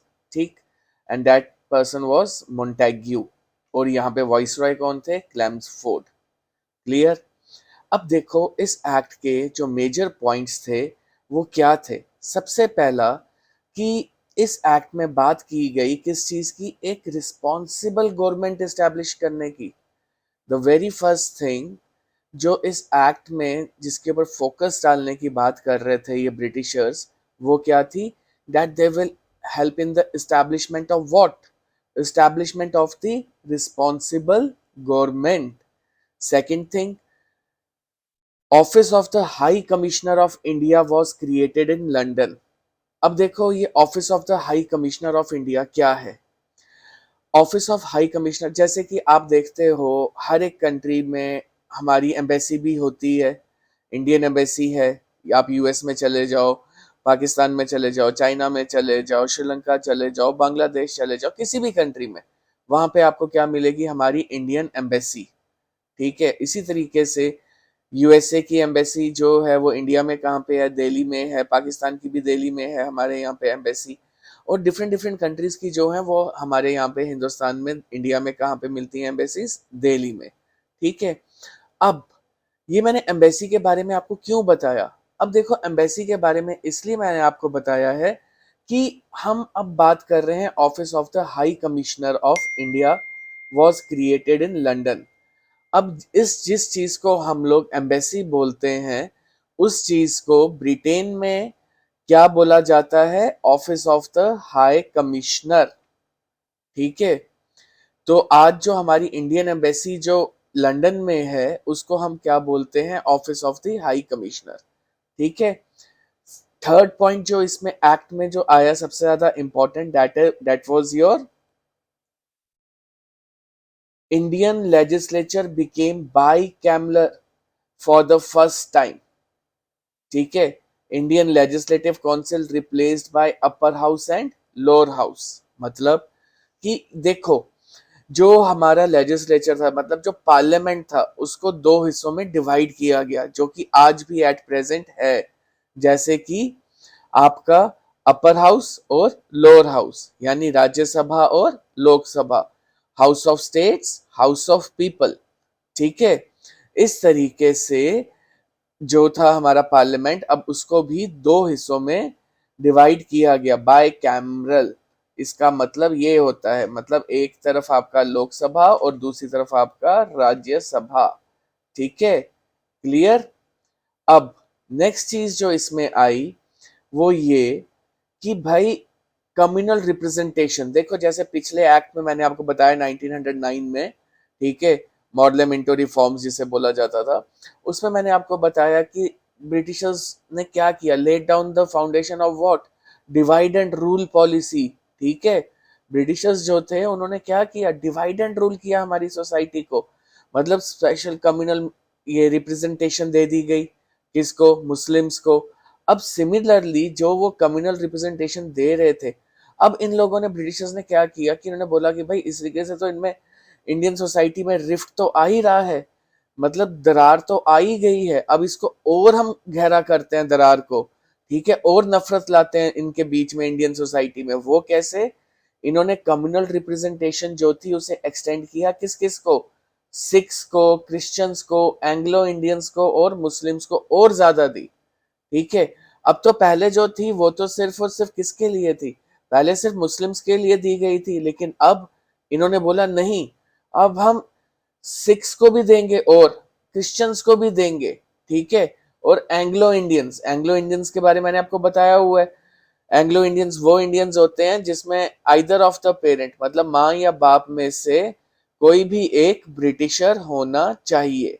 ठीक है, अब नेक्स्ट फिफ्थ पॉइंट जो इसमें इंपॉर्टेंट आता है वो है डायरकी जो थी प्रोविंसेस में, by dividing subject of administration between official members and elected members, created centre state relations. मतलब देखो इन्होंने अब क्या किया, सब्जेक्ट्स को डिवाइड किया और साथ में बोला कि अब से ये सब्जेक्ट्स जो हैं, जैसे एट प्रेजेंट स्टेट, हमारे स्टेट सब्जेक्ट्स भी होते हैं, हमारे सेंट्रल सब्जेक्ट्स भी होते हैं और कुछ कॉन्करेंट लिस्ट में भी होते हैं, जिसके ऊपर दोनों में से कोई भी अपना चला सकता है। लेकिन बाई चांस अगर कभी भी कॉन्करेंट लिस्ट के सब्जेक्ट्स को लेके अगर कन्फ्लिक्ट आता है between centre and the state, तो हमेशा सेंटर की चलेगी। तो उसी तरीके से जो अब एडमिनिस्ट्रेशन था उसको डिवीजन की गई कि हाँ भाई अब ये जो है अब थोड़े से सब्जेक्ट्स को क्या किया जाएगा, थोड़ा स्टेट और सेंटर के हिसाब से सेंटर स्टेट रिलेशनशिप को इस्टेब्लिशमेंट की गई। अब साथ ही साथ जो लास्ट इस एक्ट में जो सबसे ज्यादा इंपॉर्टेंट पॉइंट है वो क्या है, created central public service commission इन 1926। ठीक है, अब ये जो पब्लिक सर्विस कमीशन जो आप आज भी देखते हो, जो हमारे यहाँ पे स्टैब्लिश हुए हैं, जो कि एक गस्टेड ऑफिसर पोस्ट के एग्जाम्स वगैरह कंडक्ट करते हैं, ठीक है, जिसमें आप डायरेक्ट अगर आप स्टेट पीएससी के एग्जाम दे रहे हो तो आप डायरेक्ट डीएसपी लगोगे या तहसीलदार लगोगे, इस टाइप से। ठीक, तो ये इसके बारे में, या फिर सेंट्रल पब्लिक सर्विस कमीशन जैसे कि यूपीएससी है हमारा। ठीक, तो जैसे ही आप यूपीएससी के एग्जाम देते हो, you are directly posted as SDM और सीनियर सुपरिटेंडेंट ऑफ पुलिस, इस तरह से। तो ये जो public central public service commission था, इसकी जो नींव रखी गई वो किस एक्ट में रखी गई, गवर्नमेंट ऑफ इंडिया एक्ट 1919, जिसे हम दूसरे किस नाम से जानते हैं, मोंटेग्यू क्लेम्सफोर्ड रिफॉर्म्स। अब देखो लास्ट में एक बार फिर से मैं आपको बता दूं, इस एक्ट का जो मेजर पॉइंट था वो क्या था, नेशनल पार्लियामेंट जो था उसे टू काउंसिल्स में डिवाइड किया गया। वो कौन कौन से, स्टेट और लेजिस्लेटिव असेंबली। ठीक है, और दूसरा, the legislative assembly would have 144 members to whom 103 would be elected. मतलब टोटल 144 स्ट्रेंथ होगी, लेकिन उसमें से जो 103 लोग होंगे वो क्या होंगे, इलेक्टेड। ठीक है, the two houses would pass laws and talk about the budget. Budget के बारे में कौन डिस्कस करेगा, ये जो दो हाउसेज हैं ये लॉज भी बनाएंगे और बजट भी डिस्कस करेंगे। ठीक है, similarly the viceroy appointed by the British government could veto, मतलब block any decision and bring in any law he thought necessary. Provincial legislative councils, the majority of members to be elected. मतलब कि जो legislative councils थे, provincial legislative councils, उसमें से majority of the members को क्या किया जाएगा, इलेक्ट किया जाएगा। अब देखो फाइनली इस एक्ट के मेजर पॉइंट्स क्या थे, एक रिस्पॉन्सिबल गवर्नमेंट इस्टेब्लिश करना, दूसरा office of the high commissioner खोला गया, कहाँ पे, लंदन में।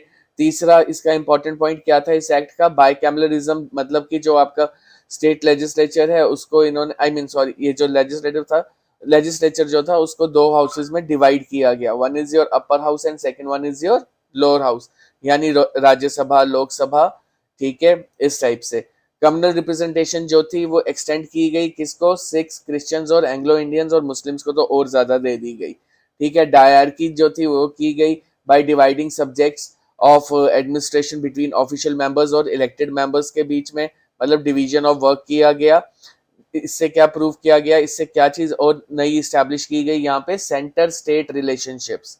ठीक है, अगर आपको कल को सवाल आता है कि under which act the centre state relationship was established, तो that was your Government of India Act 1919, and the last important point regarding this act was created Central Public Service Commission in 1926. So guys, ये था सारा इस act के बारे में, government of India act 1919।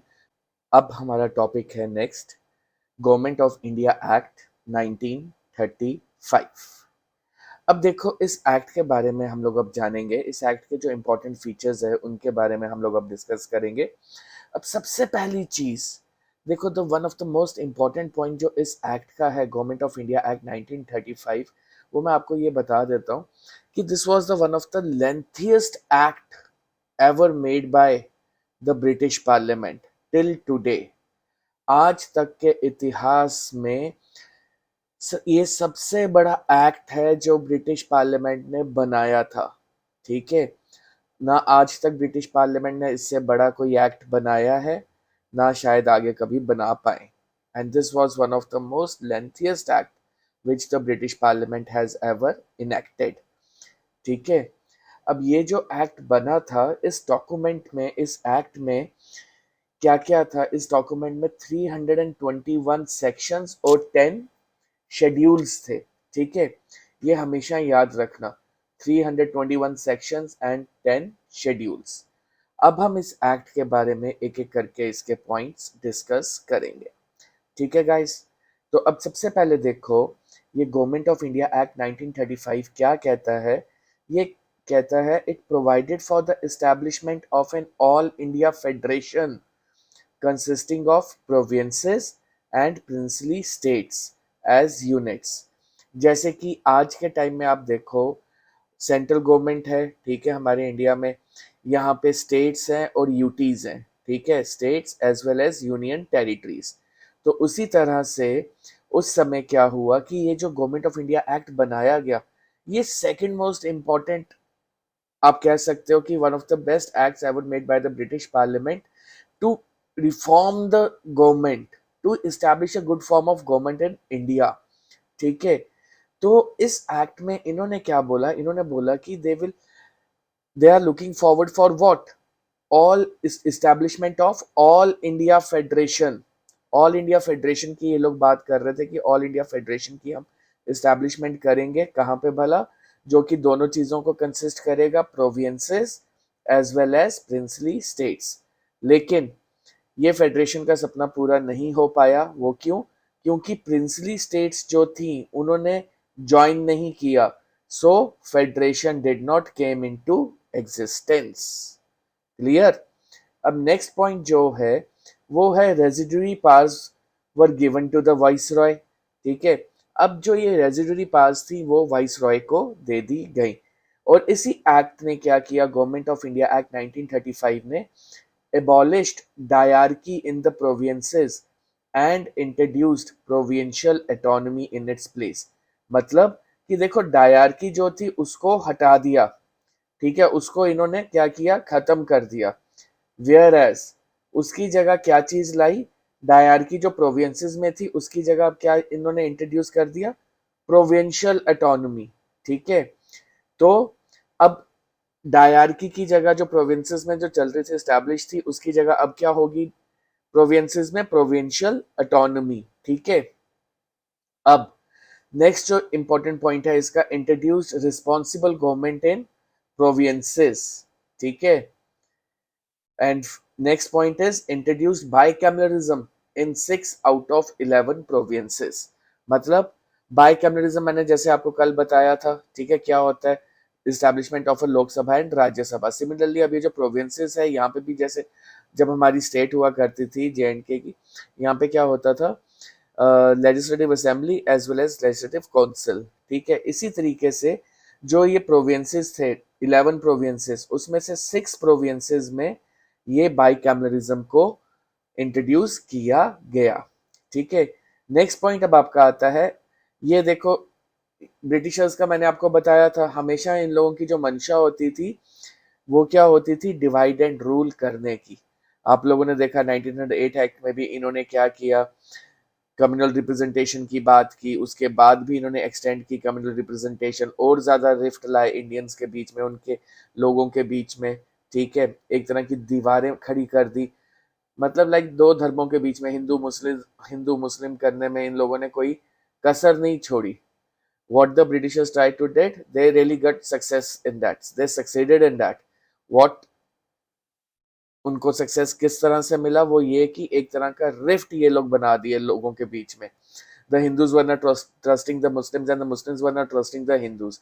What the Britishers tried to did, they tried to create a rift between the Hindus and the Muslims.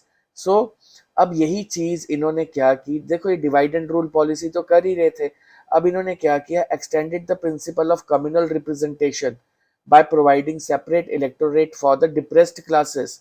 अब जो weaker section of the societies थी, जो डिप्रेस्ड क्लासेस थी, जिन्हें बोला जाता था, उनको भी बोला कि भैया अब इनको भी हम क्या करेंगे, रिप्रेजेंटेशन देंगे, ठीक है, सेपरेट इलेक्टोरेट्स देंगे, जैसे कि डिप्रेस्ड क्लासेस कौन कौन सी, schedule caste, women and labours, workers, ठीक है। तो इस तरह से, ठीक है, 1909 में देखो सिर्फ और सिर्फ मुस्लिम्स की बात की थी। अभी जैसे मैंने आपको बोला 1919 में एक्सटेंड कर दी गई थी यही सेपरेट इलेक्टोरेट्स वाला जो सिस्टम था, वो किस किस में एक्सटेंड किया गया था, सिख्स में, क्रिश्चियंस में और एंग्लो इंडियंस और यूरोपियंस में। But this time in this act, the government of India act 1935, इन्होंने ये चीज एक्सटेंड किसको कर दी, सेपरेट इलेक्टोरेट्स, जो था वो डिप्रेस्ड क्लासेस। डिप्रेस्ड क्लासेस कौन सी, schedule caste, women and labour workers, ठीक है, कि इनको भी बोला कि भैया ये तुम लोग भी आ जाओ इधर। तो ये और रिफ्ट पैदा कर रहे थे हमारी सोसाइटी में। और फिर एज अ रिजल्ट अब देखो इसके बाद इन्होंने और इस एक्ट में क्या करना चाहा, abolish the council of India, और उसकी जगह इस्टेब्लिश क्या किया, जो एबॉलिश कर दिया था इन्होंने, क्या सॉरी, एबॉलिश किया इन्होंने काउंसिल ऑफ इंडिया, जो कि इस्टेब्लिश हुआ था गवर्नमेंट ऑफ इंडिया एक्ट 1858 में, ठीक है। उस सिस्टम को इन्होंने क्या किया, एबॉलिश कर दिया, काउंसिल ऑफ इंडिया को ही एबॉलिश कर दिया इन्होंने। और इन्होंने बोला कि जो हमने 1858 में जो इस्टेब्लिश किया था काउंसिल ऑफ इंडिया, ठीक है, उसको हम क्या करते हैं, एबॉलिश कर देते हैं इस एक्ट में। और फिर जो secretary of the state of India was provided with the team of advisers. अब ये जो सेक्रेटरी ऑफ द स्टेट था ऑफ इंडिया का, उसको टीम ऑफ एडवाइजर्स भी दिए गए, ठीक है। और बोला गया, और जो ये सेक्रेटरी ऑफ द स्टेट है, now he has to work as per the advice given by the advisers. जो उसके एडवाइजर्स होंगे, जो वो एडवाइस देंगे, उसके अकॉर्डिंगली वो वर्क करेगा, ठीक है। अब इस एक्ट में एक बड़ी अच्छी बात हुई, वो क्या, it helps in the establishment of the reserve bank of India to control the currency and credit of the country, ठीक है। मतलब आरबीआई की अगर हम एस्टैब्लिशमेंट की बात करें तो वो कौन से एक्ट में हुई, गवर्नमेंट ऑफ इंडिया एक्ट 1935 में, ठीक है।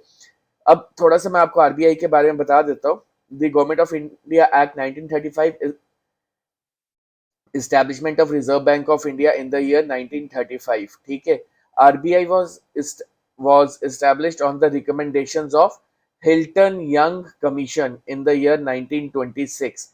कल को आपको एमसीक्यू में अगर पूछा जाता है कि आरबीआई जो है वो किसके रिकमेंडेशन पे इस्टेब्लिश हुआ था, तो वो था Hilton young commission in the year 1926, ठीक है। ये कमीशन उस समय बना था, उसने ये रिकमेंडेशन दी थी, ठीक है।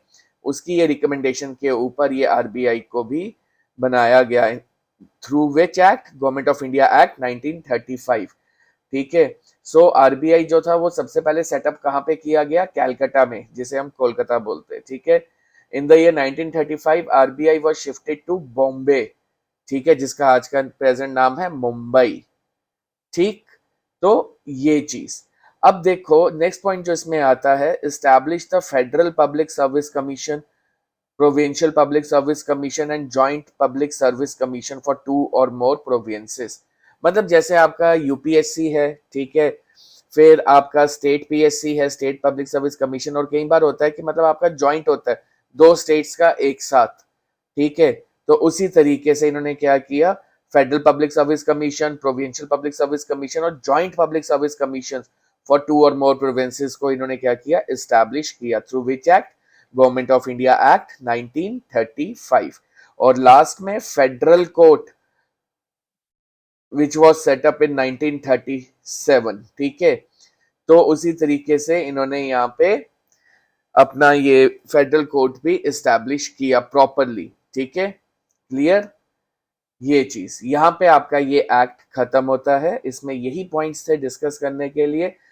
हमारा अब नेक्स्ट टॉपिक है इंडियन इंडिपेंडेंस एक्ट 1947, ठीक है। अब देखो इंडियन इंडिपेंडेंस एक्ट 1947 के बारे में सबसे पहले मैं आपको कुछ एक दो चीजें इंपॉर्टेंट बता दूं। अगर हम थोड़ा सा इसके हिस्ट्री में जाएंगे तो एक चीज हमेशा याद रखना, history of Indian independence act 1947 में, कि 3 जून 1947 को plan was announced that was proposed by the British government which included the following principles. Principle of partition of India was approved by the British government. Successive governments would receive dominion status or implicit right to secede from the British Commonwealth.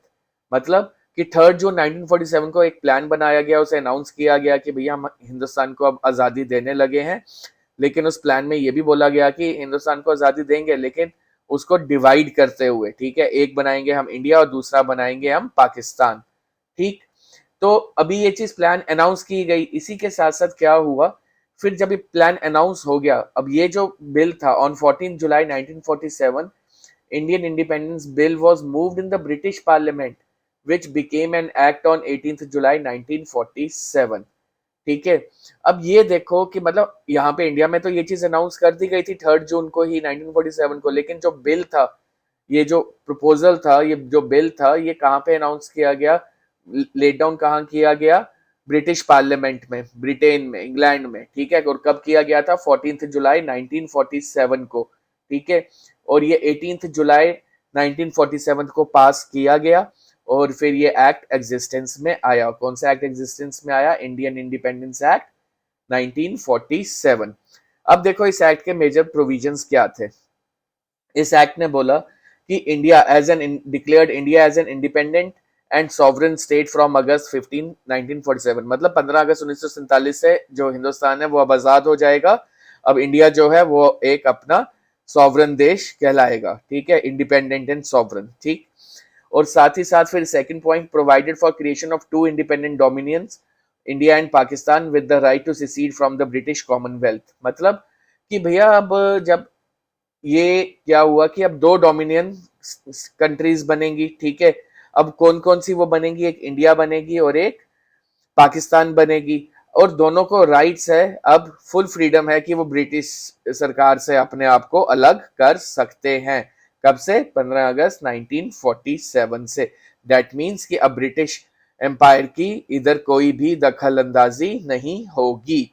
फिर empowered the constituent assemblies of the two dominions to frame and adopt any constitution or to repeal any act by the British Parliament including the Independence Act itself। मतलब इस act ने यहाँ तक कि ये भी freedom दे दी कि आपकी मर्जी है दोनों डोमिनियन स्टेट्स की, इंडिया और पाकिस्तान की, कि वो चाहे तो ब्रिटिश कानून जो आज तक बने हैं उन्हें आप रखो या नहीं रखो, या उन्हें खत्म कर दो, अपनी तरफ से नए कानून बनाओ। यहाँ तक कि ये जो इंडिपेंडेंस एक्ट जो हमने बनाया ब्रिटिशर्स ने, आप चाहो तो इसे भी खत्म कर सकते हो और अपना खुद का एक्ट एक बना लो। क्लियर, तो मतलब लाइक अब नाउ टोटली एब्सोल्युटली फ्री। अब आपकी कॉल है कि अब आपने कौन से लॉज अपने यहाँ पे रखने हैं, कौन से नहीं रखने हैं, that will be your discretion. ठीक, तो अब इसी के साथ साथ इन्होंने क्या किया, abolish the office of the secretary of the state for India and transferred his functions to the secretary of state for commonwealth affairs. मतलब ये जो इन्होंने पहले क्या होता था, जैसे आप जानते हो कि secretary of state for India का ऑफिस होता था, उसी के अंडर ये वाइस रॉय को जवाबदेही देनी पड़ती थी, और secretary of the state for India वो सीधे जवाबदेही देता था किसको, क्राउन को।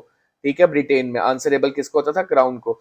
लेकिन अब क्या किया इन्होंने, secretary of state for India का जो ऑफिस है उसे इन्होंने खत्म किया, और उसकी जगह क्या, उसकी जो पावर्स थी, जो सारी जो जितनी भी उसके पास पावर्स वगैरह थी, वो सारी ट्रांसफर किसको कर दी गई, secretary of state for commonwealth affairs. मतलब ये उस सेक्रेटरी के पास चली गई जो कि जितने भी ये कॉमनवेल्थ नेशंस उन्हीं को बोला जाता है जिनके ऊपर ये ब्रिटिशर्स ने राज किया है। ठीक है, इट असाइन डुअल फंक्शन, और ये जो secretary of state for Commonwealth है इसने डुअल फंक्शंस दिए परफॉर्म करने को, किसके, कॉन्स्टिट्यूएंट असेंबली को बोला कि भाई तुम डुअल फंक्शन परफॉर्म करोगी, एक कॉन्स्टिट्यूएंट फंक्शन करोगी और एक लेजिस्लेटिव। मतलब एक कॉन्स्टिट्यूएंट असेंबली को फॉर्मेशन की बात करेंगे, और दूसरा ये जो कॉन्स्टिट्यूएंट असेंबली होगी वो दूसरी किस चीज की बात करेगी, लॉ मेकिंग की, कि कौन कौन से लॉज बनाने हैं, कौन से एक्ट्स रखने हैं, कौन से प्रोविजंस रहेंगे हमारे कॉन्स्टिट्यूशन में, कौन से फंडामेंटल राइट्स दिए जाएंगे, या कौन सी चीजें दी जाएंगी, कौन सी नहीं दी जाएंगी, हर एक चीज की अब अपनी मर्जी, हम अपना कॉन्स्टिट्यूशन खुद फ्रेम कर सकते हैं। ठीक है, तो as a result of that it declared this dominion legislature as a sovereign body. वही चीज मैंने आपको बताई कि सॉवरन डिक्लेयर कर दिया था इंडिया और पाकिस्तान को। Granted freedom to the Indian princely states either to join the dominion of India or dominion of Pakistan or to remain independent। मतलब जो छोटे छोटे राज्य थे जैसे प्रिंसली स्टेट्स, जैसे कि आप बोल लो हैदराबाद हो गया, जूनागढ़ हो गया, इनको ऑप्शंस दे दी कि भैया आप चाहो तो इंडिपेंडेंट रहो, चाहो तो आप इंडिया के साथ जुड़ जाओ, चाहो तो पाकिस्तान के साथ जुड़ जाओ, that will be your call. ठीक है, तो अब ये आपकी मर्जी है कि आपने किसके साथ जाना है, या आपने खुद अकेले रहना है, that will be your decision, nobody is going to force you. Clear, तो ये था आपका इस एक्ट के बारे में पूरा, इंडियन इंडिपेंडेंस एक्ट 1947, जिसके बारे में आपको ये पॉइंट्स याद रखने थे। सो गाइस, अगर आपको मेरा ये लेक्चर पसंद आया so kindly subscribe my channel and kindly share my this lecture with your friends and other batchmates.